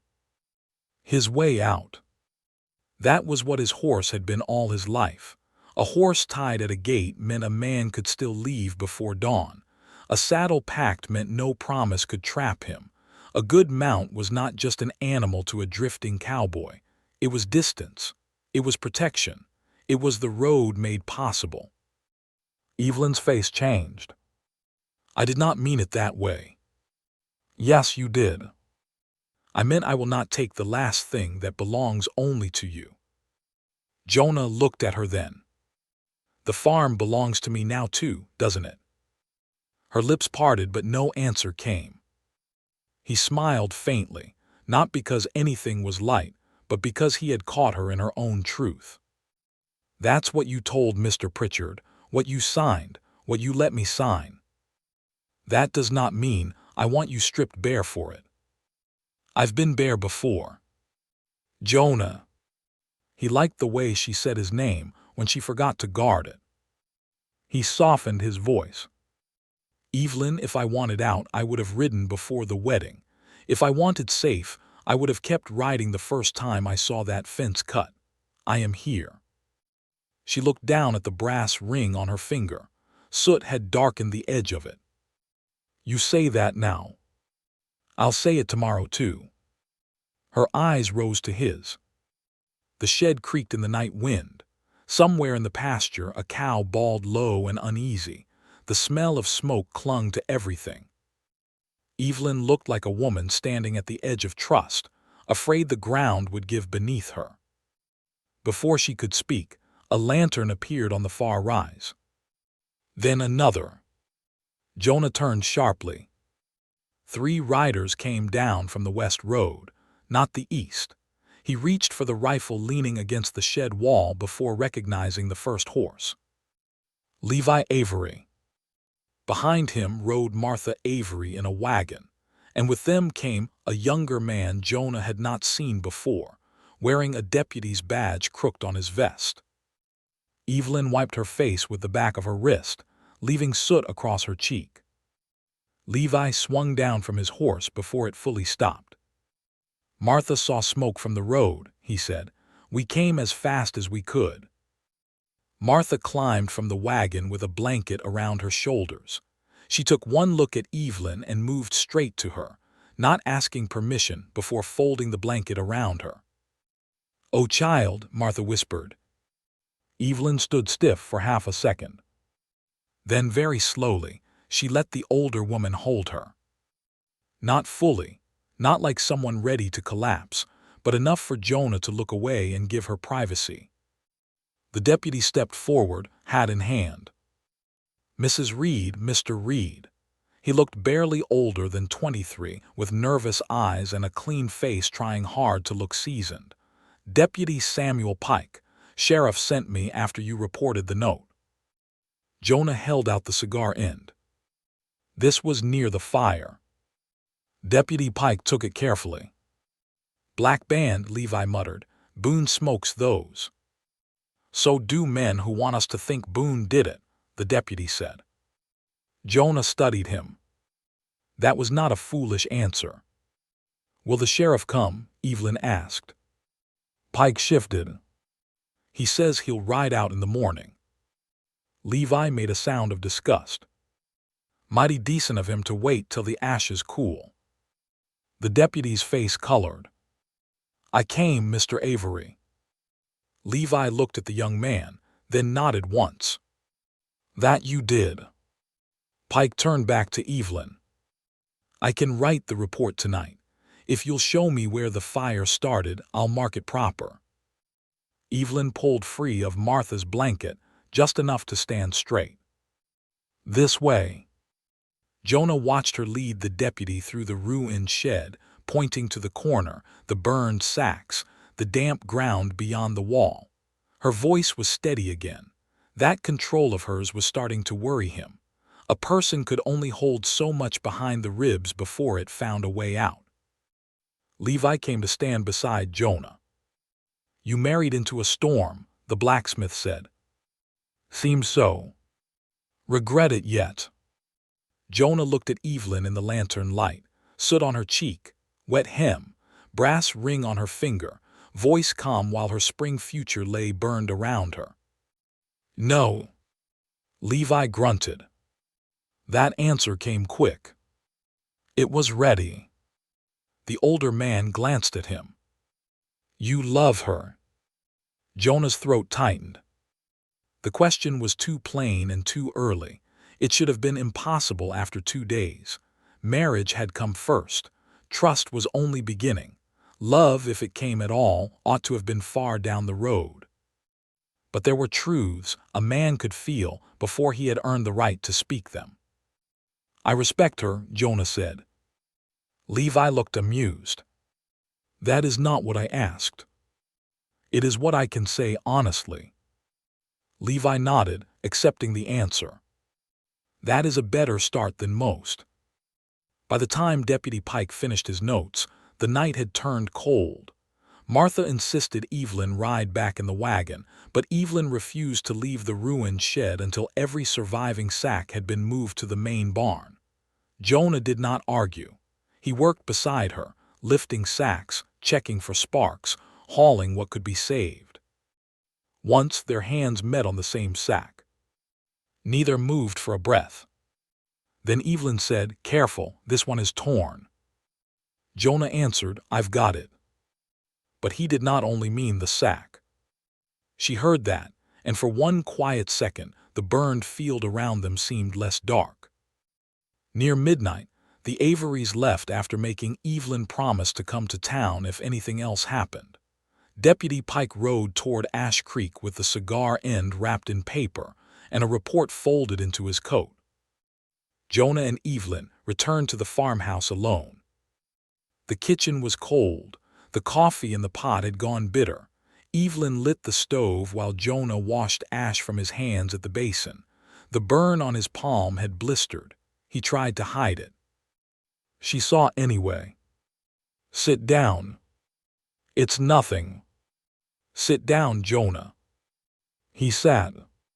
She brought a tin of salve and a clean cloth. Her movements were brisk, almost stern as she took his hand and turned it palm up. But when she saw the blister clearly, her face softened. "You should have told me. You had enough to look at. That is not your decision." He watched her spread salve over the burn with careful fingers. Her touch was gentle in a way that made him ache more than the wound. He looked at the curve of her head, the loose strand of hair near her cheek, the soot still smudged at her jaw. She was exhausted, angry, afraid, still standing.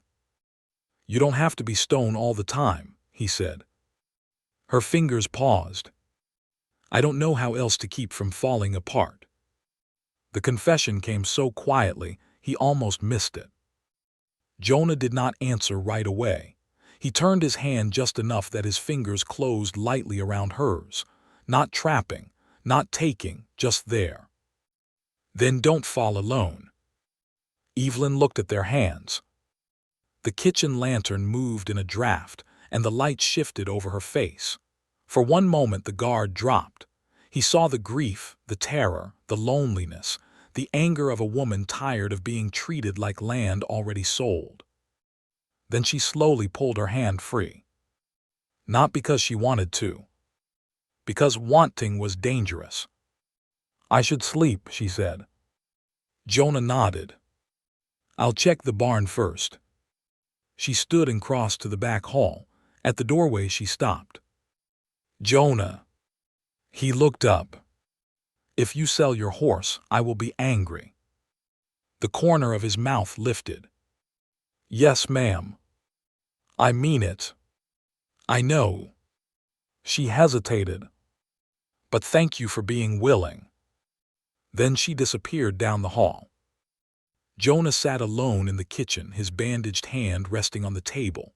The house was quiet around him, but not empty. Not like the bunkhouses he had known. Not like the roads. This quiet had walls, a stove, a ledger, a woman down the hall trying not to break, and a farm outside that now carried his name alongside hers. He rose to check the barn. At the back door he stopped. Something had been slid beneath it. A small envelope, dry and clean despite the wet yard. Jonah picked it up, already feeling the cold return to his chest. No name on the front. Inside was a single strip of paper and a small brass key. The paper read, "Ask your wife what her father hid under the east floorboard before Boone finds it." Jonah stared at the words. Then down the hall, from Evelyn's room, came the sound of a drawer opening fast. A sharp breath. Then Evelyn called his name. Evelyn's voice came from the back room, with a fear Jonah had not heard in her before. Not the steady fear she carried in town, not the quiet fear hidden under a straight spine. This was sharper, sudden, personal. Jonah crossed the kitchen fast, the envelope in one hand and the brass key in the other. Evelyn. Her bedroom door stood open. She was kneeling beside a small wooden chest at the foot of the bed, one drawer pulled out and set crooked on the floor. A stack of old papers lay scattered across the quilt. Her hair had come loose from its pins, and her face had gone pale beneath the soot she had not fully washed away. She looked up at him. The letters are gone. Jonah stepped into the room but stopped near the doorway, giving her space. Even married by law, this was still her private room, her grief, her memories. The blue thread letters. She nodded, breathing hard. I put them in the cabinet drawer this morning before the wedding. After the fire, I thought of them. I came to move them here to my chest. They're gone. Jonah looked at the open chest. Who knew they were there? No one. Then her eyes dropped to his hand. What is that? He held out the paper. She stood slowly and took it from him. Her eyes moved over the words.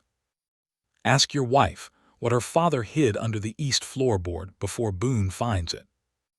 For a long moment she said nothing. Then she looked at the brass key in Jonah's palm. Her hand went to the bedpost as if the room had shifted. That key, she whispered. You know it. I haven't seen it since I was 12. Jonah stepped closer, careful and slow. What does it open? Evelyn stared at the key like it had risen from a grave. My father's strongbox. The wind moved outside the window. The house made a small settling sound, old wood answering the night. Jonah looked down at the key again. Where's the box? That's the thing, her voice dropped. I don't know. She sank onto the edge of the bed, still holding the note. For the first time since he had met her, Evelyn looked less like the woman holding the farm together and more like the daughter of the man who had built it. My father had a small iron box, she said, black with a brass lock. He kept deeds, tax receipts, and my mother's letters in it. After he died, Thomas and I searched for it. We found some papers in his desk, but not the box. Thomas thought father had given it to a lawyer before his final illness. I thought maybe he had hidden it and forgotten to tell me. Jonah sat on the chair near the wall, not too close. And the east floorboard. She shook her head slowly. I don't know, east where? The house, the barn, the old shed. My father used to say the east side held the morning first. It could mean anything. Jonah read the note again. Whoever sent this wants us looking. Or wants Boone to know there is something to find. Maybe both. Evelyn's eyes hardened. My father did not steal land. I don't think he did. You don't know that. No, Jonah said, but I know men who steal don't usually keep proof under floorboards.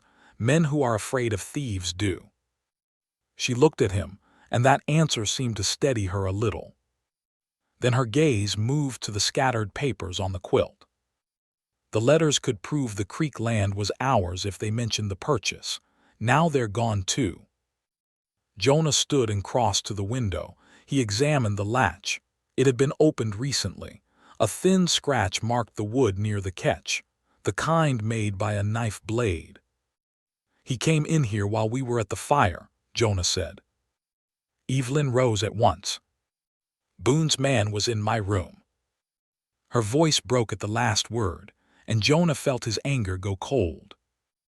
It was one thing to burn seed, cut fences, ride ridges, and leave threats in barns. It was another to step into a woman's room and dig through the pieces of her life. He turned from the window. Yes. She wrapped her arms around herself, then seemed to hate that she had done it and dropped them. I should have known. The fire pulled us away from the house. That was likely the purpose. She pressed the heel of her hand to her forehead. They wanted the letters. And they miss the strong box. Or they want us to lead them to it. Jonah nodded once. That was the shape of it. The envelope had not been left by a friend, not safely, not clearly. Someone had given them the key and a clue, but that someone might be helping, warning, or baiting them into doing Boone's hunting for him. Evelyn looked at the key. If the box is here, my father hid it from someone. From Boone. My father did not trust Boone's father either. The Boones have wanted Creek land since before Silas took over the ranch. Then we start with the east side of the house. Tonight. If Boone's men came once, they can come again. A tremor crossed her mouth. She turned away before he could see too much of it. Jonah softened his voice. Evelyn. She did not turn. I'll check outside first. Then we look together. No one comes into this house again without us hearing it. Her shoulders lifted and fell. I hate this. I know.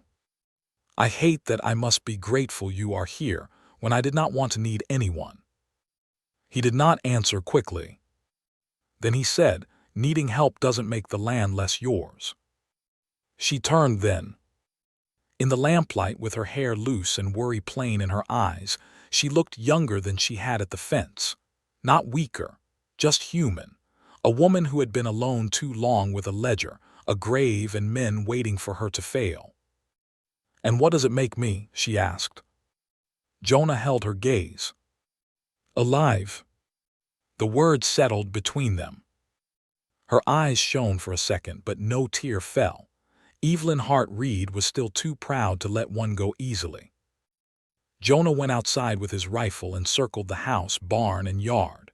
The moon had broken through ragged clouds. The muddy ground held prints, but too many now. The Averys, Deputy Pike, Pritchard, the Reverend, Jonah, Evelyn, horses, wagon wheels.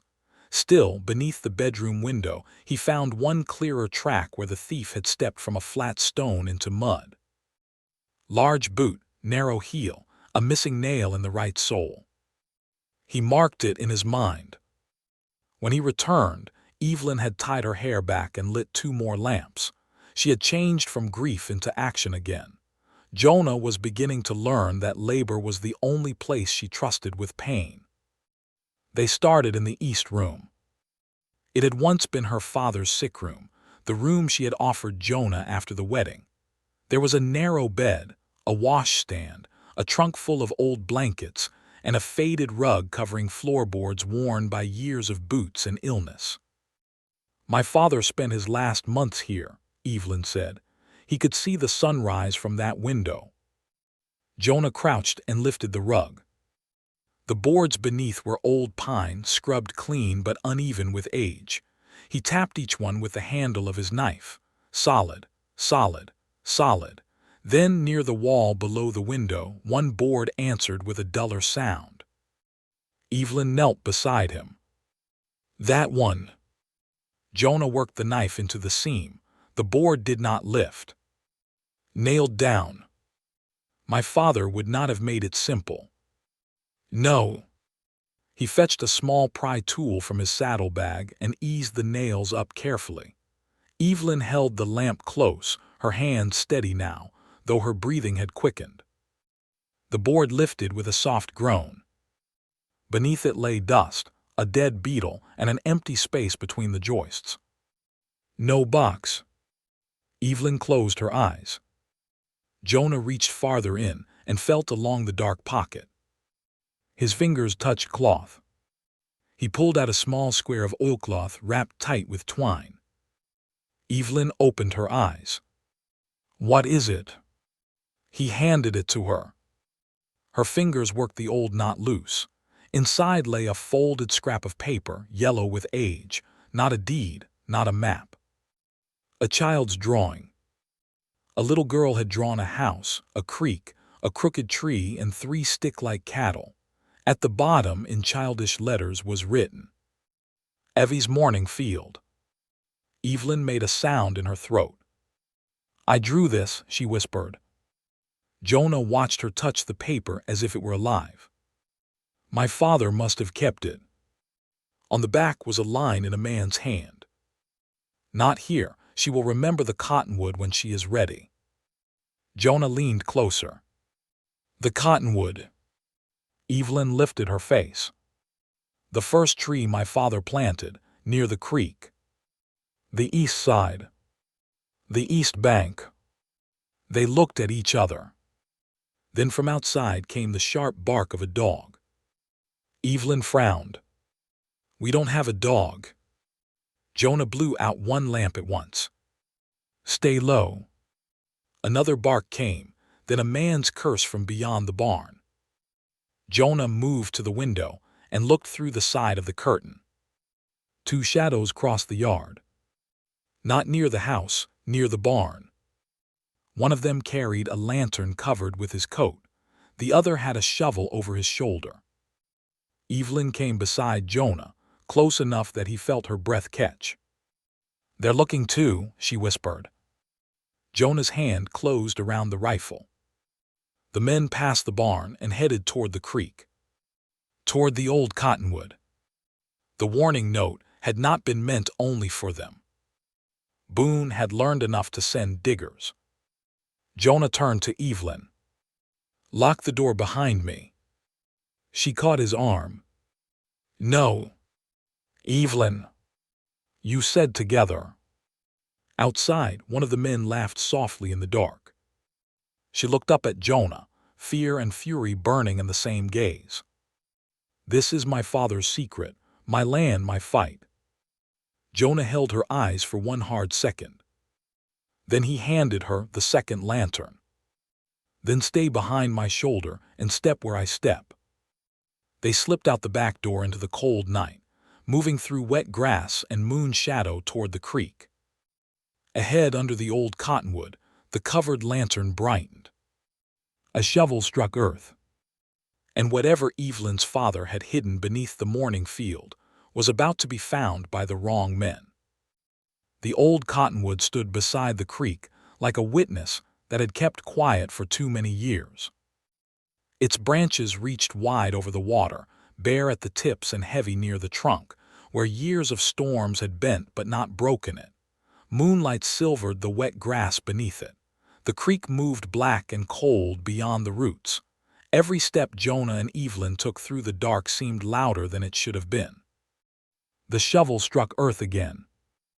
Jonah stopped at the edge of the willow brush and lifted one hand, warning Evelyn to stay still. She did, but barely. Her breath came fast beside him, not from the walk, from the sight of two strangers digging under the tree her father had planted. One man held the covered lantern low, letting a narrow slice of light fall on the ground. The other worked with the shovel, quick and rough, tearing at the earth as if the past were nothing but dirt to be moved aside. Jonah recognized neither of them, but he saw the boot. Narrow heel, missing nail in the right sole. The man who had entered Evelyn's room. Jonah felt her shift beside him. "That's him," he whispered. Her eyes did not leave the men. "They were in my house." "Yes." "My father's room, my room." Her voice stayed quiet, but there was a shake in it now that came from rage, not fear. Jonah raised the rifle slightly. "Let me speak first. If they run, then we follow. If they find it, they won't leave with it." The man with the shovel cursed under his breath and struck something hard. Both men froze. The lantern holder crouched. "You hear that?" "Keep it low," the digger said. "Boone said it'd be near the roots." Evelyn's hand closed around Jonah's sleeve. "Boone said." There was their proof, spoken in the dark where no court could hear it. The digger dropped to his knees and scraped soil away with both hands. A dull iron corner appeared beneath the roots. Evelyn inhaled sharply. Jonah stepped out from the brush. "Move away from the tree." Both men jerked upright. The lantern swung wild, spilling light across Jonah's rifle and Evelyn's pale face behind his shoulder. The digger grabbed for a revolver. Jonah cocked the rifle. "Don't." The single word stopped him. The second man lifted both hands slowly, but the lantern trembled hard in his grip. Evelyn stepped beside Jonah despite his earlier warning. Her face was white in the moonlight, but her voice carried clear. "You entered my house." The digger looked at her, then at Jonah. "Don't know what you mean." "The missing nail in your boot says otherwise," Jonah said. The man's eyes flicked down before he could stop them. Evelyn saw it. "So does your face." The lantern holder swallowed. "We weren't here to hurt nobody." "You burned my seed shed," Evelyn said. "No, ma'am," he said quickly, too quickly. "That wasn't us." Jonah's gaze sharpened. "Who was it?" The two men looked at each other. The digger spat into the grass. "We ain't saying a word." "You already did," Jonah said. "Boone told you where to dig." The lantern holder looked frightened now, more frightened of Boone than of the rifle. That told Jonah enough. Evelyn moved one step forward. "What is your name?" The young man, holding the lantern, hesitated. "Don't answer her," the digger snapped. Evelyn ignored him. "What is your name?" The young man's mouth tightened. "Eli Tucker." The digger swore at him. Evelyn held Eli's gaze. "Eli Tucker, you are standing on my land, under my father's tree, digging for something that does not belong to you. You can either walk away now and tell Sheriff Dunleavy who sent you, or you can stay silent and let Mr. Boone decide how much your freedom is worth when this turns ugly." Eli looked at Jonah's rifle, then at the half-buried iron box, then back toward the east, where Boone's land lay beyond the dark. "He said it was his," Eli muttered. The digger shoved him. "Shut up." Jonah shifted the rifle toward the older man. "Touch him again, and you'll answer for that too."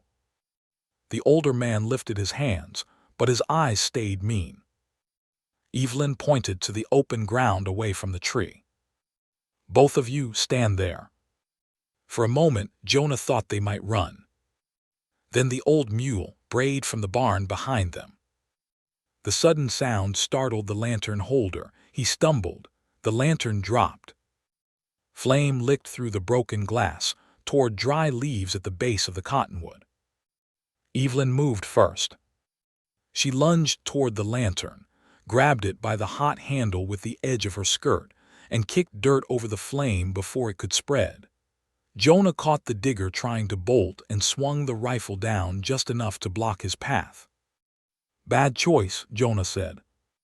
The man stopped. Evelyn straightened, breathing hard. A small burn had marked the edge of her skirt. Her hand shook as she held the lantern away from the roots. Jonah wanted to go to her, but he kept the men covered. "You hurt?" he asked. "No." That was probably not true, but it was not the moment to argue. She set the lantern safely on a wet stone and knelt by the tree. With both hands she brushed soil from the iron box. Jonah saw the way her fingers changed when they touched it, not frantic now, reverent. "That's it," she whispered.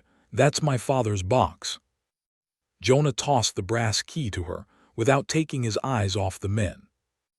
Evelyn caught it against her chest. The lock was stiff with age. She had to work the key twice before it turned. The sound of it opening seemed louder than the creak.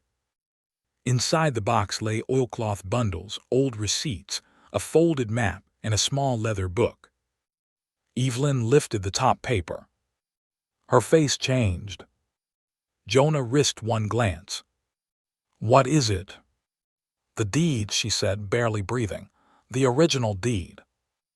Her hands trembled now, and this time she did not try to hide it. She unfolded the paper carefully. The ink had faded but held. Her father's name was there. The creek bend was there. The east boundary was there, marked clear as daylight. Evelyn pressed one hand to her mouth. "The digger cursed." Jonah looked back at him. Boone was hoping that stayed lost. He said the old man stole the creek, Eli said, voice shaking. Said there was proof in the box. Evelyn lowered the deed. My father hid proof that it was his. Eli looked ashamed now. I didn't know. The older man laughed bitterly. Knowing don't matter. Boone pays better than truth. Jonah heard movement behind them. Hooves. Many of them. He turned toward the east pasture. 3 riders came out of the dark at a trot, then slowed when they saw the light under the cottonwood. One rode ahead of the others, tall in the saddle, black coat moving in the night wind. Silas Boone. Evelyn rose with the deed in her hand. Jonah stepped in front of her. Boone stopped 20 yards away. His men spread behind him, not drawing weapons, but making sure their presence was felt. Well, Boone said calmly, this is a mighty strange hour for a family gathering. Jonah kept the rifle low but ready. You lost 2 men. Boone glanced at Eli and the digger. Men choose their own roads. They chose your road, Evelyn said. Boone's gaze moved to her, then to the iron box at her feet. For the first time, his face showed something close to anger. That box belongs in court. This box belongs to my family. If it contains boundary papers, it concerns my claim. Your claim is finished. She held up the deed. Boone's horse shifted beneath him. Old paper can be questioned. Then question it in daylight, Jonah said, with the sheriff present, with witnesses, not under her tree with men who break into bedrooms. Boone's eyes went cold. You are getting comfortable speaking for what isn't yours, Reed. Jonah took 1 step forward. This farm is my wife's. That makes defending it my business. Evelyn touched his arm. Not to stop him this time. To stand with him. Boone saw the gesture, his jaw tightened. You think a kitchen wedding and a found paper settle 20 years of boundary confusion. No, Evelyn said, but my father's deed, his tax receipts, and 2 thieves caught digging under his tree will help. The older digger snapped. We weren't caught doing nothing for him. Boone's head turned slightly. The man went quiet at once. Jonah did not miss that, neither did Evelyn. From the west road came another set of hooves. A lantern bobbed closer. Jonah, Levi Avery's voice called through the dark. Evelyn. Behind him rode Deputy Pike and 2 townsmen Jonah recognized from the livery. Martha Avery sat in the wagon, wrapped in a shawl, eyes sharp as a hawk's. Evelyn looked at Jonah.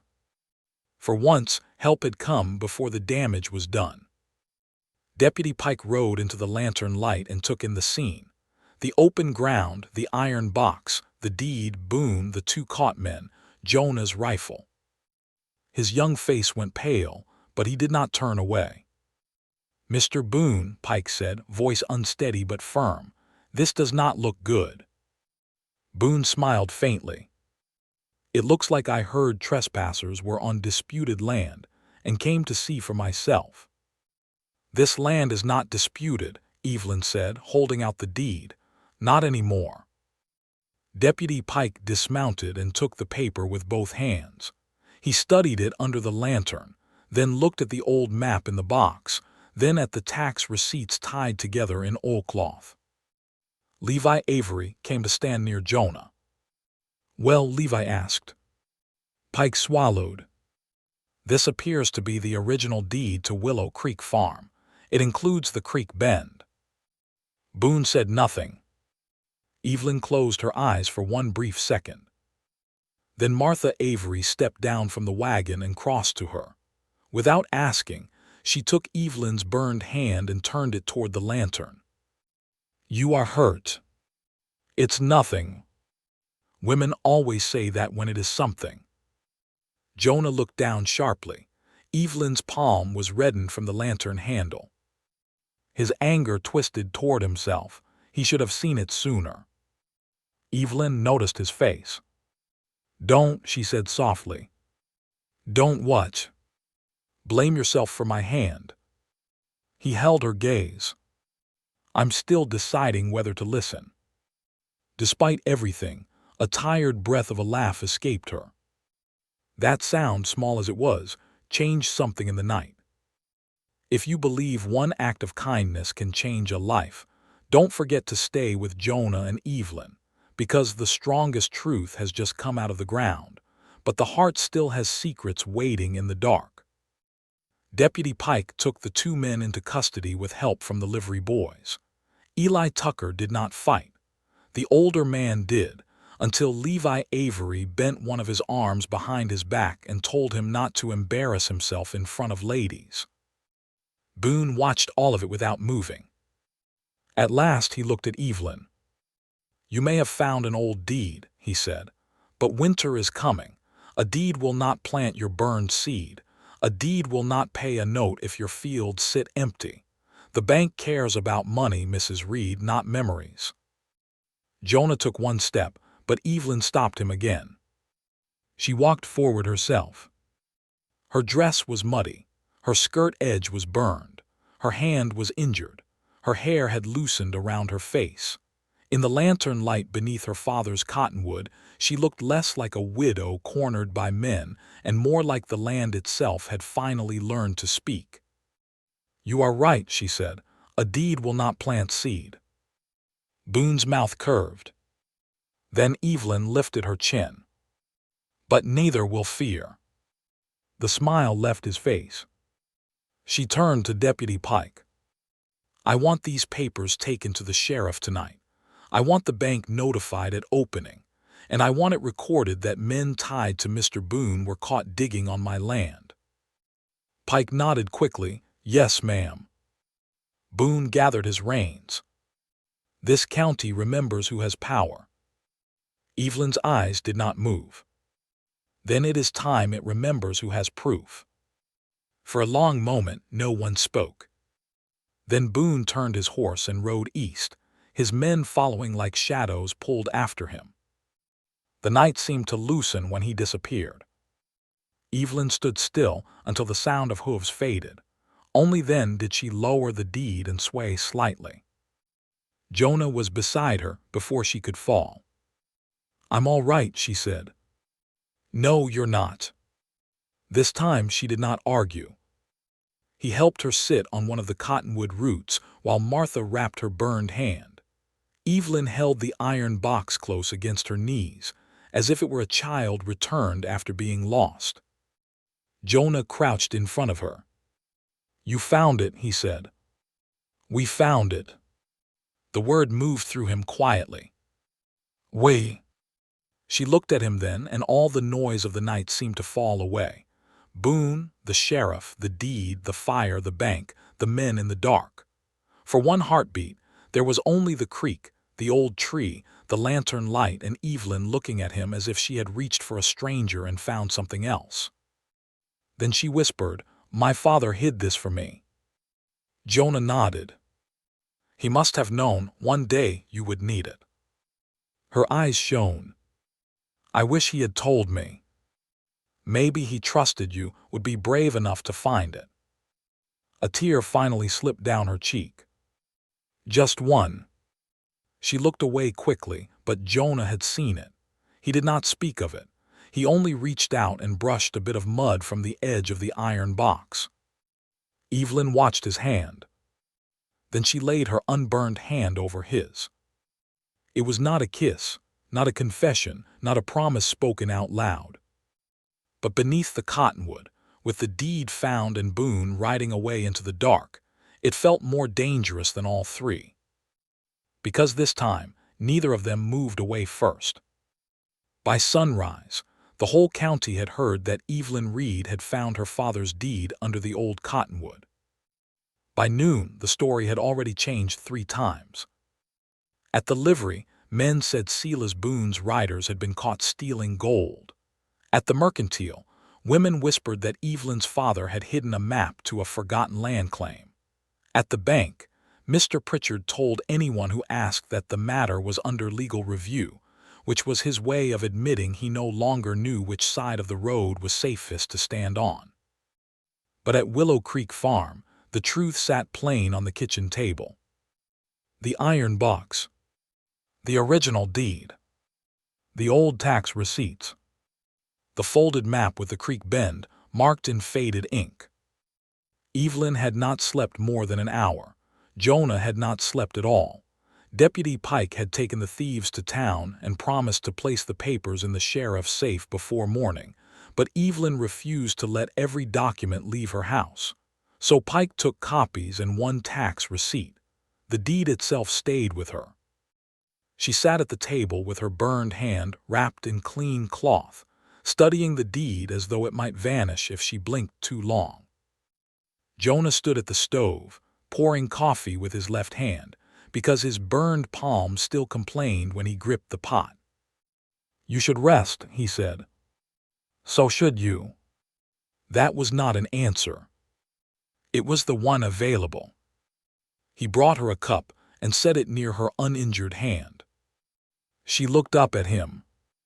In the clear morning light, the night between them felt both close and far away. The cottonwood, her hand over his, the tear on her cheek, the way neither had moved until Martha Avery called from the wagon and reminded them that proof did no good sitting in the dark. Now the kitchen had returned to its old shape, but something in it had changed. Jonah felt it every time Evelyn looked at him and looked away. "Your hand," she asked. "It will heal." That was not an answer. He smiled faintly. It was the one available. She almost smiled too. Then hoofbeats sounded in the yard. Both of them turned toward the window. Jonah moved first, but Evelyn was already rising. She was tired, pale, and hurting, but the farm had taught her body to answer danger before comfort. A wagon stopped near the porch. Levi Avery climbed down, then Martha. Behind them rode Deputy Pike, his young face serious, hat low against the sun. Sheriff Dunleavy followed on a bay horse, looking older than he had the day before. Jonah opened the door before they knocked. The sheriff removed his hat. "Mrs. Reed, Mr. Reed." Evelyn stepped beside Jonah. "Sheriff." Dunleavy looked at her bandaged hand, then at the deed on the table behind her. "I owe you an apology." That surprised everyone except Martha Avery, who looked as if she had expected nothing less and would accept nothing less. Evelyn's face stayed guarded. "For what?" "For moving slow when I should have moved firm." No one spoke. The sheriff shifted his hat in his hands. "Deputy Pike brought in Eli Tucker and Ross Menden last night. Tucker talked before breakfast. Menden took longer. They both admit Boone sent them to search for the box. Tucker says he did not set the fire. Menden says the fire was set by a man named Wade Krill, one of Boone's older hands." Jonah's jaw tightened. "And Boone?" "Claims he sent no one. Claims the men acted on rumor." Levi Avery snorted. "Convenient rumor." Dunleavy nodded wearily. "Convenient enough that a judge may still want more." Evelyn looked toward the deed. "We have the boundary proof." "You do, and that will help, but Boone is not done."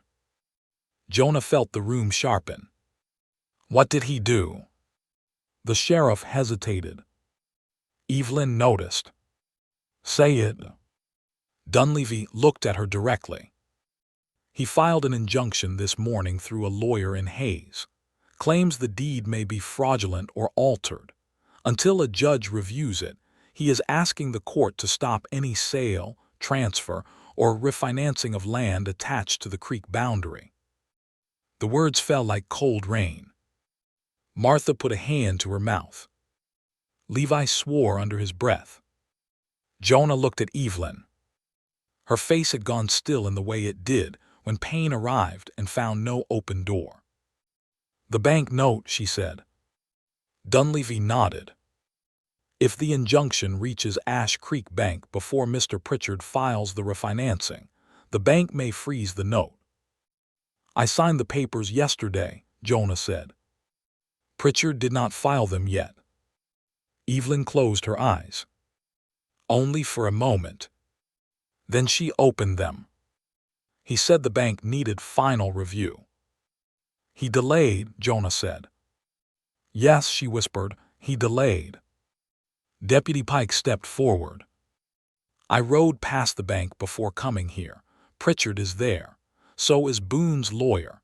If you have any other proof, anything that shows the deed was known before now, you need it today. Evelyn looked at the iron box. The letters are gone.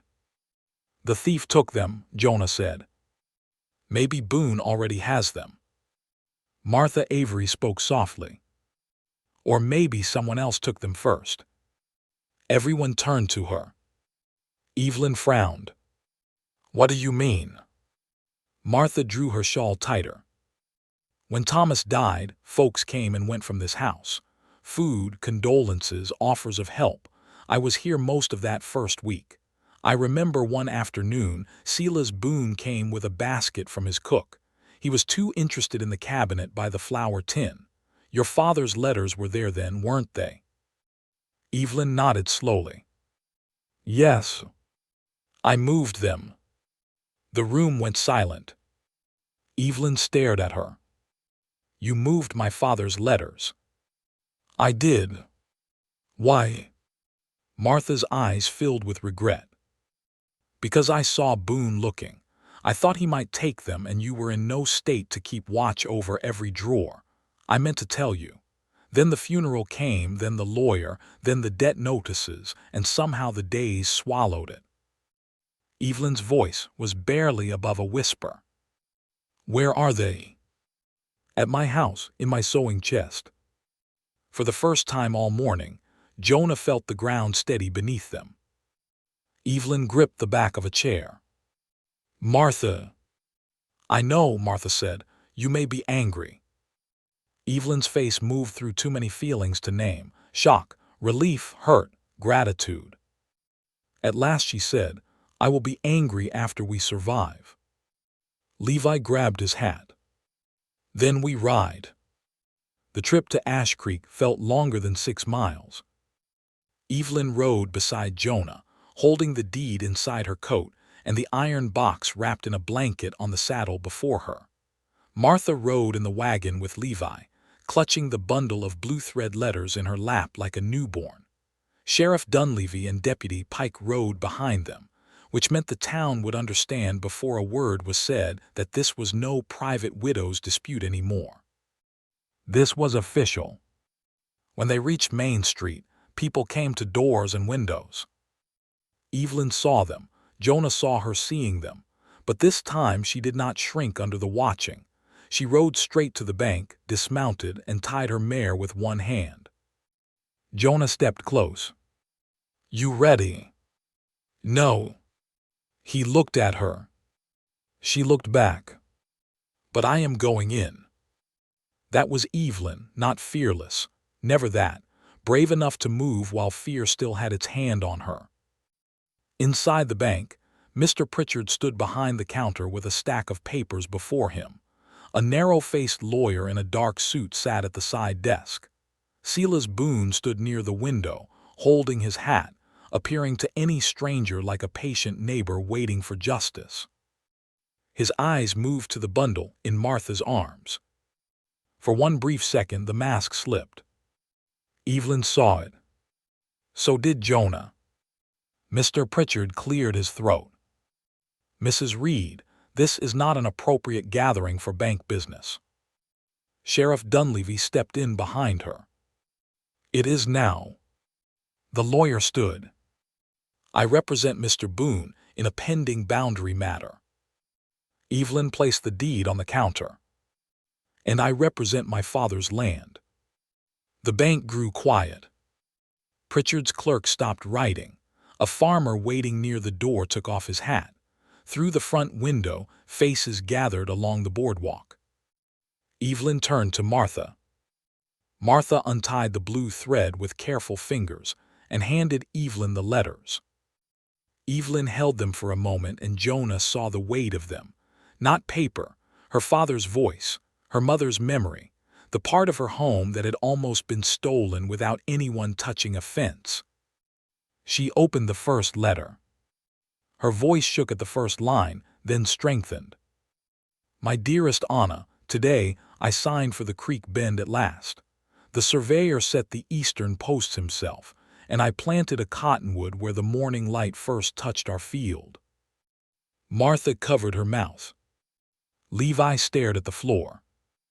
Evelyn opened another.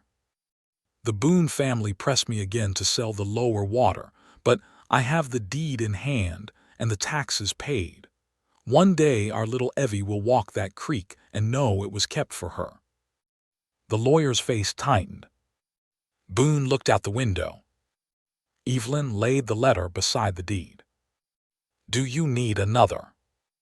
No one answered. She opened a third anyway. This land is not much to rich men, but it is the first thing I ever owned that felt like a promise. Her voice broke on the last word. Jonah wanted to reach for her, but he held still. This was her moment, her father's truth coming through her mouth. No man needed to stand in front of that. Pritchard swallowed. Mrs. Reed, I was not aware these letters existed. No, she said, but Mr. Boone was aware they might. Boone turned. That is an ugly accusation. So is sending men to dig under my father's tree. The lawyer stepped in. My client denies any unlawful instruction. Deputy Pike stepped forward, young but firm. 2 men are in custody and have named Mr. Boone. That is hearsay until sworn. Sheriff Dunleavy said, then we will swear them. The bank seemed to hold its breath. Jonah stepped beside Evelyn now, close enough that their shoulders nearly touched. He looked at Pritchard. The papers were signed yesterday. You delayed filing them. File them now. Pritchard's mouth tightened. The pending injunction complicates. The original deed and supporting letters answer the boundary concern, Sheriff Dunleavy said. Unless you want it known that Ash Creek Bank helped freeze a widow's lawful note on a claim already disproved. Pritchard flushed. Evelyn lifted her bandaged hand and placed it on the counter. I am not asking the bank for charity. I am asking it to honor the terms it already offered on land that is legally mine. A long silence followed. Then Pritchard reached for the signed refinancing papers. Boone stepped forward. Pritchard. The banker stopped. Boone's voice was quiet. Think carefully. Pritchard looked at him.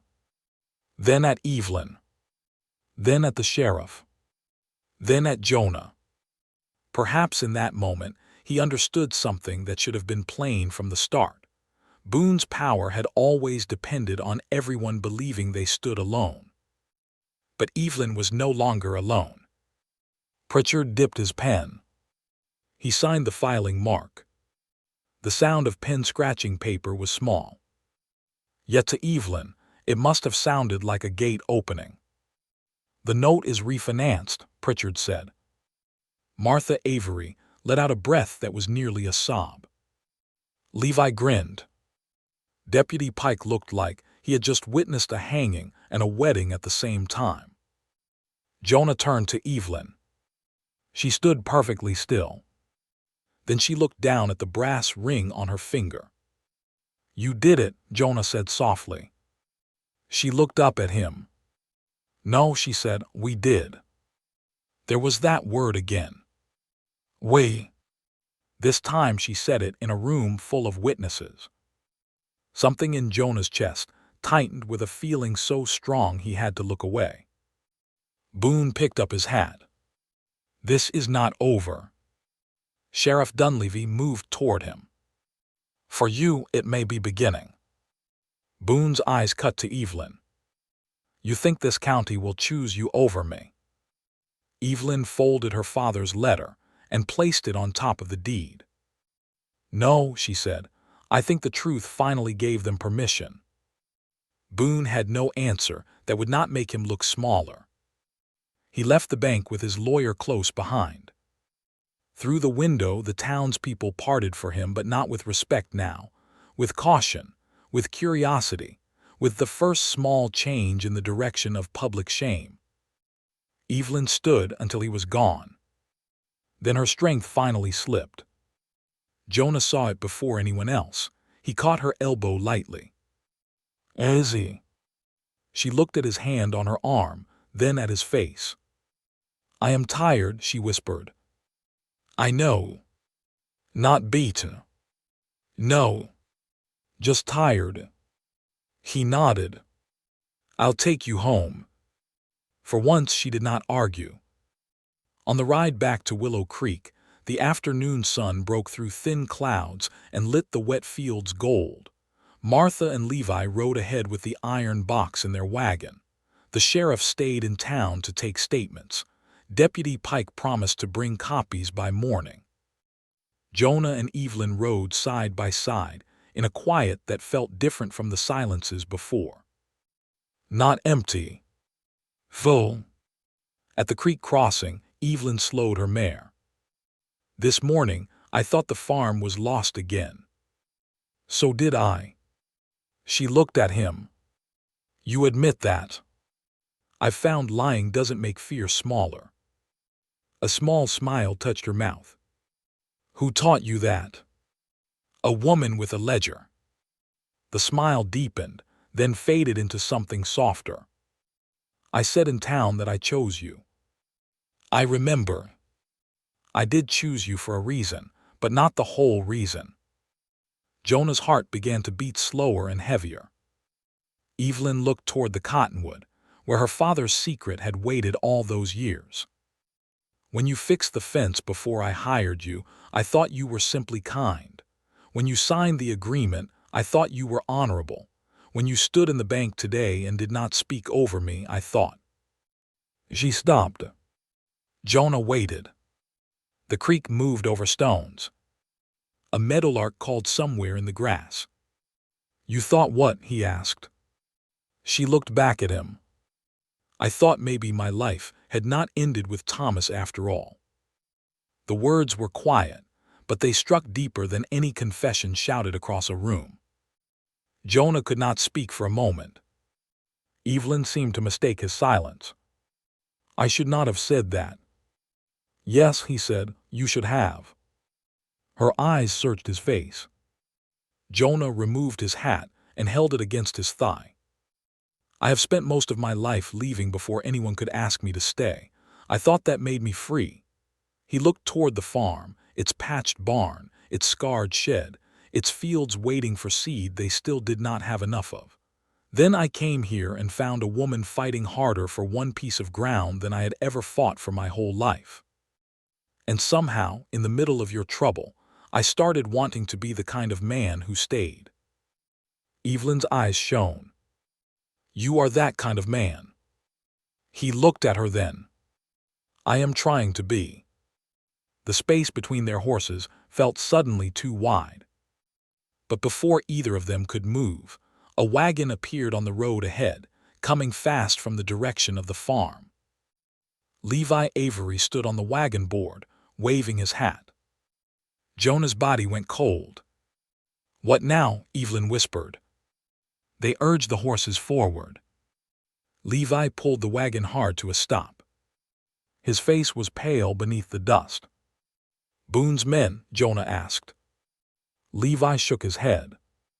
"No, worse in a different way." Evelyn gripped her reins. "What happened?"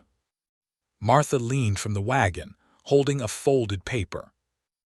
"This was nailed to your front door when we reached the house." Evelyn took it. Jonah saw the bank seal first. Not Pritchard's hand. A court notice.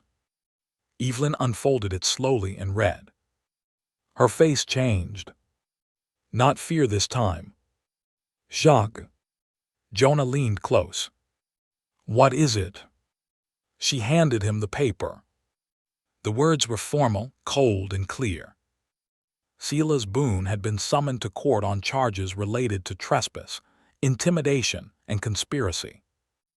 But beneath that notice was a second line. A witness had come forward claiming Boone had stolen the missing deed years ago and hidden it after Evelyn's father refused to sell. Jonah looked up. Who came forward? Martha's voice trembled. Thomas's cousin. Evelyn went still. The man she had allowed into her house after her husband's death. The man who had taken tools. The man who might have known where papers were kept. Evelyn looked toward Willow Creek Farm, where the porch waited in the sun, marked by yet another paper, another truth, another wound.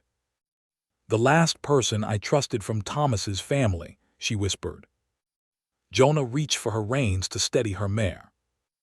But Evelyn was already turning toward home. The farm had been saved from the bank. The land had been saved from Boone. Now the final betrayal was riding out of the past. And it wore a familiar name. The court notice shook in Evelyn's hand all the way back to Willow Creek Farm. Jonah rode beside her, watching the road, the fence line, the cottonwoods, and the tight set of her shoulders. He did not ask her to slow down. He understood now that Evelyn did not run from pain by turning away from it. She rode straight toward it, even when it had a familiar name. Thomas's cousin. Nathan Hart. The name sat between them like a stone. Evelyn had mentioned him once, only briefly. He had come after Thomas died, had taken tools from the shed, and had spoken softly about family duty while watching the house too closely. She had allowed him in because grief made old names feel safer than strangers. Now the court notice claimed Nathan had come forward as a witness against Boone. A witness, or a man trying to save himself. When they reached the yard, the paper that Martha had found was still marked into the front door by the nail that had held it. Levi had removed the notice but left the nail, driven deep into the wood. Evelyn stood before it for a moment, staring at that small iron head. Jonah dismounted. I'll pull it. No. Her voice was quiet but firm. He stopped. Evelyn touched the nail with 2 fingers. Not yet. Then she turned toward the house. Inside, the kitchen looked exactly as they had left it, which somehow made everything worse.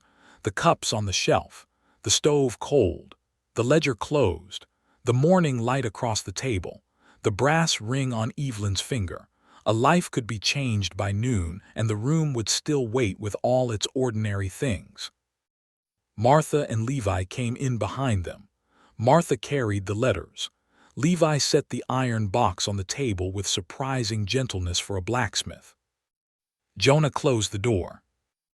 Evelyn unfolded the court paper again and read the line aloud, though everyone had already seen it. Nathan Hart states that Silas Boone paid him to locate and remove property records belonging to the late Robert Whittaker, father of Evelyn Hart Reed. Her father's name filled the room. Robert Whittaker. Evelyn's hand tightened. My father trusted Thomas, she said. He did not trust Nathan. I should have remembered that. Martha touched her arm. Grief makes thieves look like family sometimes. Evelyn looked at the older woman, and the anger in her face softened into hurt. He stood at Thomas's grave. Levi's jaw worked. Bad men know where honest folks are weakest. Jonah said nothing. He was watching Evelyn, watching the way every truth seemed to cut her in a different place. Boone had been an enemy. Pritchard had been a coward in a suit. The Riders had been hands for hire. But Nathan was family by marriage. He had eaten at her table. He had walked through her rooms. He had seen her mourning and measured what he could take. A wagon came into the yard near mid-afternoon. Jonah was on the porch before it stopped. Sheriff Dunleavy climbed down first. Behind him sat Deputy Pike, and between them, pale, thin, and hollow-eyed, was Nathan Hart. Evelyn stepped onto the porch. Nathan looked up at her once, then down at his hands. He was younger than Jonah expected, perhaps 35, with Thomas's light hair but none of the softness Evelyn had described. His coat was dusty. His collar sat crooked. One cheek bore a bruise not fresh enough to have come from the sheriff. Dunleavy removed his hat. "Mrs. Reed, Mr. Reed, Nathan asked to speak before we take him on to Hayes." Jonah's eyes narrowed. "Why here?" Nathan answered without looking up. "Because I owe her the truth where I told the lie." Evelyn stood very still. "You do not owe me a speech, Nathan. You owe me what you took." He flinched. "I know. Do you?" He finally raised his face. "I took the first deed after Thomas died." The words were simple. Still, Martha drew in a breath behind Evelyn. Evelyn's face did not change. "Why?" Nathan swallowed. "Boone said the papers only confused a boundary that was never properly settled. He said you would lose the farm anyway if the bank called the note. Said if I helped him prove the creek land was uncertain, he would buy the place and give me enough to start over in Colorado. You sold my father's land for a promise. I was in debt. So was I." Nathan looked away. That answer had no place to stand. Evelyn stepped down from the porch, one step at a time, until she stood in the yard before him. "Did Thomas know?" Nathan's face twisted. "No, I swear he didn't. Thomas was careless, but he never would have done that to you." The words hit her. Jonah saw it. Even after everything, part of Evelyn had needed to know whether her first husband had been part of the betrayal. Nathan's answer gave her back one small piece of the past. She held onto it quietly. "Where is the missing deed?" she asked. "Boone burned the copy I brought him when he realized it did not help his claim, but I told him there might be more papers, letters, receipts, anything your father kept." Evelyn looked toward the cottonwood. "So he started searching." Nathan nodded. "I told him about the strongbox. Thomas mentioned it once years ago, before he knew I listened too much." Jonah's hand tightened on the porch rail. Evelyn's voice stayed low. "You let men enter my house. I didn't know they would go that far." "You knew Boone?" Nathan shut his eyes. "Yes." The silence after that felt heavier than anger. Then Evelyn did something Jonah did not expect. She took the brass ring from her finger. For one terrible heartbeat, he thought she was removing their promise because the whole thing had brought too much pain.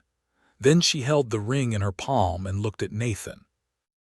"When Jonah gave me this, he said it had not belonged to another promise.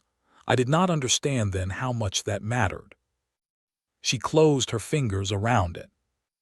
"You were family by name, Nathan, but names are easy, promises are not." Nathan's face crumpled. "I'm sorry, Evie." She winced at the childhood name. "No, you do not get to call me that." He lowered his head. Sheriff Dunleavy stepped forward. "I'll take him now." Evelyn looked at Nathan for a long moment. Then she said, "Tell the judge the whole truth, not the useful part, not the part that saves you, all of it." Nathan nodded. "I will." Dunleavy helped him back into the wagon. Deputy Pike climbed up beside him. Before they left, the sheriff turned to Jonah. "Boone was arrested this morning outside his east line. He will fight it, but Tucker and Menden have both sworn statements. Nathan makes 3. Wade Krill was found with lamp oil and one of Boone's pay notes. That fire will not disappear into rumor." Jonah nodded. "And the land?"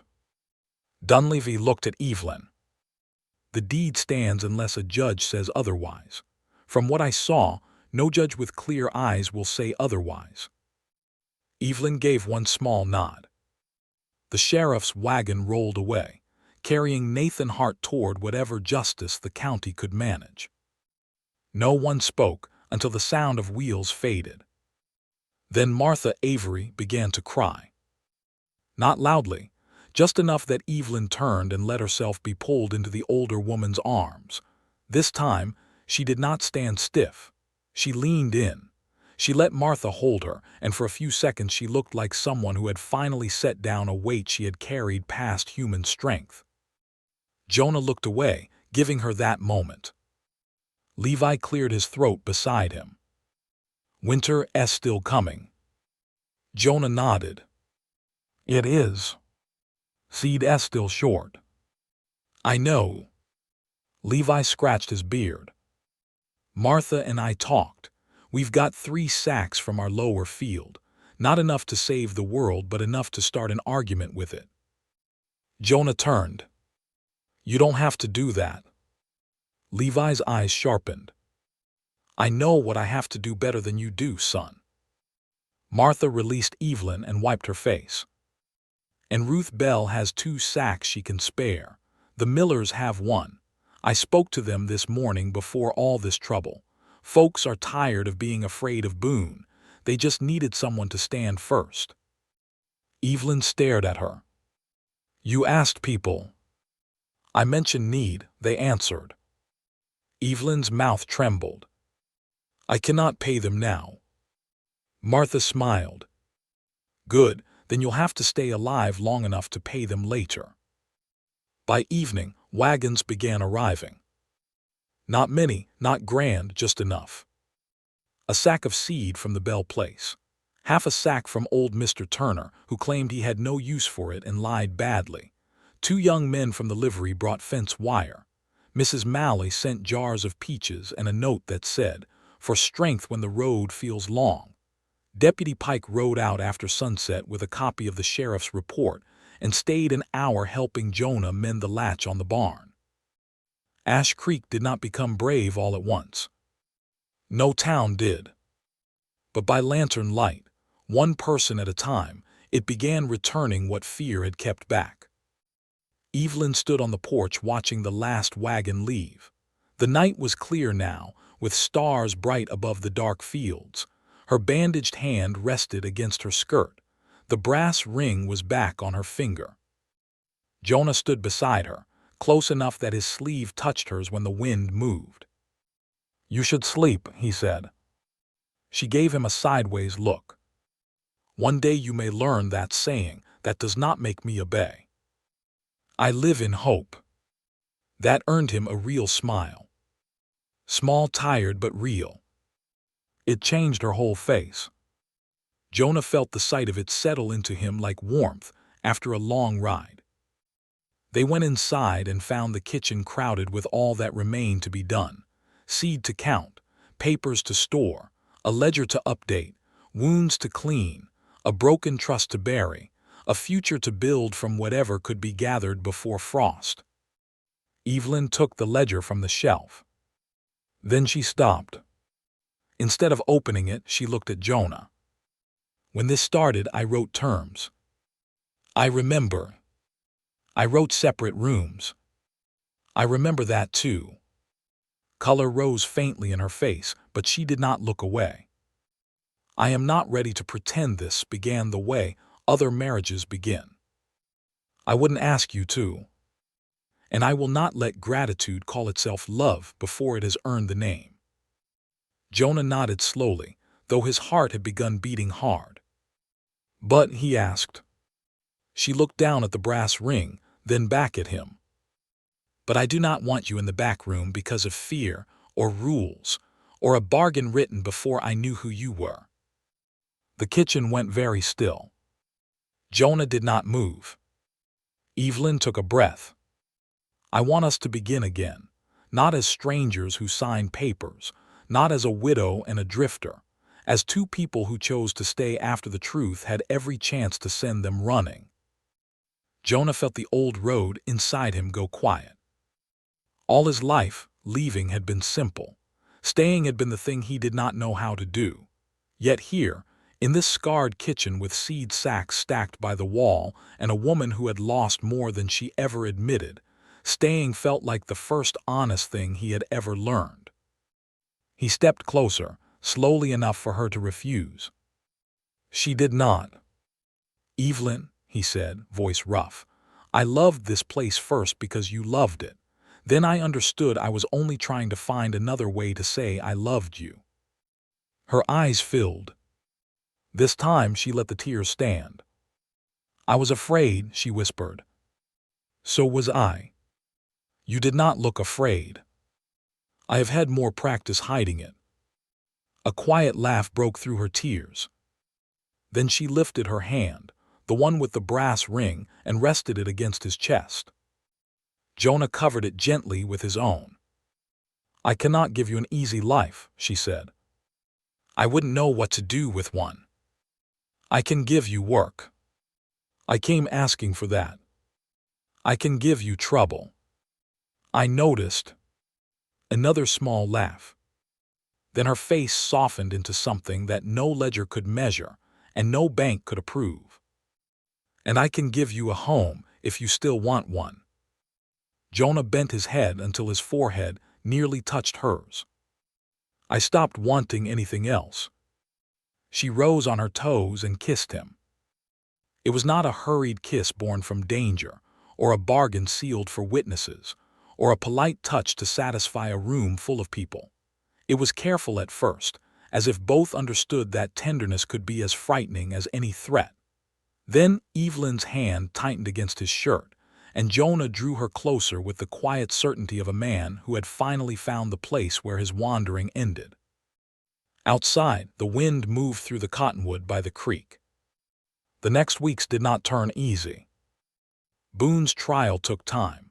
Nathan's testimony wounded Evelyn more than she admitted, but it helped seal the truth. Wade Krill confessed to setting the seed shed fire for $10 and a promise of work through winter. Boone lost more than his claim. He lost the silence that had protected him. Men who once tipped hats to him now crossed the street. The bank, eager to appear decent after appearing foolish, confirmed the refinancing and extended fair terms through the spring. Willow Creek Farm planted late, but it planted. Jonah sold nothing that Evelyn forbade him to sell, though he did trade his silver watch for 2 extra sacks of seed, and did not confess it until Martha Avery wore him down with questions. Evelyn was angry for nearly half a day, then cried in the pantry where she thought he could not hear, then came out and told him that any man foolish enough to trade a watch for wheat had better be at supper on time. He was. Winter came hard, as winters did on the Kansas plains. The north wind found every crack. The barn needed bracing. The cattle needed constant watching. Some nights, the lantern in the kitchen burned until morning while Evelyn worked the ledger and Jonah repaired harness by the stove. They still argued about money, about risk, about whether a man with frost on his coat should sit down before checking one more gate, about whether a woman with a burned hand should be lifting seed sacks. But their arguments had changed. They were no longer two people guarding separate lives. They were building one. In March, the first green showed along the lower field. Evelyn stood at the fence line, staring at it in silence. Jonah came up beside her with 2 cups of coffee, one for her and one for himself. "Looks like it took," he said. She nodded but did not speak. He looked at her face and saw the tears. This time he did not look away. She leaned into him, just slightly, enough for his shoulder to carry some of the weight. "My father called it my morning field," she said. "I know. I thought I had lost it." "You kept it." She shook her head. "We kept it." The sun rose over the east pasture, touching the cottonwood first, just as her father had written all those years ago. Light moved across the creek, across the field, across the new green, pushing through earth that had been threatened, burned, argued over, and nearly stolen. But not taken. By summer, the farm sign at the gate had been repainted. Willow Creek Farm. Beneath it, in careful white letters, Evelyn had added, Jonah and Evelyn Reed. She would not let him paint over her father's old mark on the back of the sign, where Robert Whittaker had carved a small W years before. Jonah would not have dreamed of it. On the day the new sign dried, Evelyn stood beside the gate and looked at it for a long time. "Does it look right?" she asked. Jonah took her hand. The brass ring, plain and worn, caught the afternoon light. "It looks earned." She smiled. A horse shifted behind them. The creek ran clear. The cottonwood held its leaves wide over the morning field. The barn still bore one dark scar from the fire, because Evelyn said some scars should stay where people could see what had been survived. That evening, Martha and Levi came for supper. Deputy Pike brought fresh coffee from town. Reverend Mao blessed the meal and somehow managed not to mention that he had known all along the marriage would become real, though his smile suggested otherwise. After everyone left, Jonah and Evelyn stood on the porch together. No riders watched from the ridge now. No bank notice waited on the table. No stolen deed hid under roots. Only the night, the land, and the slow sound of crickets rising from the grass. Evelyn slipped her hand into Jonah's. "Do you ever miss the road?" she asked. He looked out toward the dark line, where the trail disappeared beyond the pasture. Once that road had meant freedom. Now it only looked like distance. "No," he said. She rested her head against his shoulder. "Good." He kissed her hair. The greatest promise in the Wild West was not always spoken in a church or written in a bank ledger. Sometimes it was made with burned hands, shared coffee, repaired fences, and the quiet decision to stay when leaving would be easier. Evelyn had asked a drifter for a husband, because the law left her no kinder choice. Jonah had said yes because a cut fence and a brave woman made him forget how to run. But love came later, in the work, in the truth, in the long winter, in the morning field turning green again. And years afterward, when travelers passed Willow Creek Farm at sunrise, they often saw a man and woman walking the east fence together, her hand tucked into his arm, his hat tipped low against the light, both of them moving slowly beside the land they had saved. Not his. Not hers alone. Theirs. And every spring, when the cottonwood opened its leaves over the creek, Evelyn would touch the brass ring on her finger and remember the stranger who came asking for work, then stayed long enough to become home.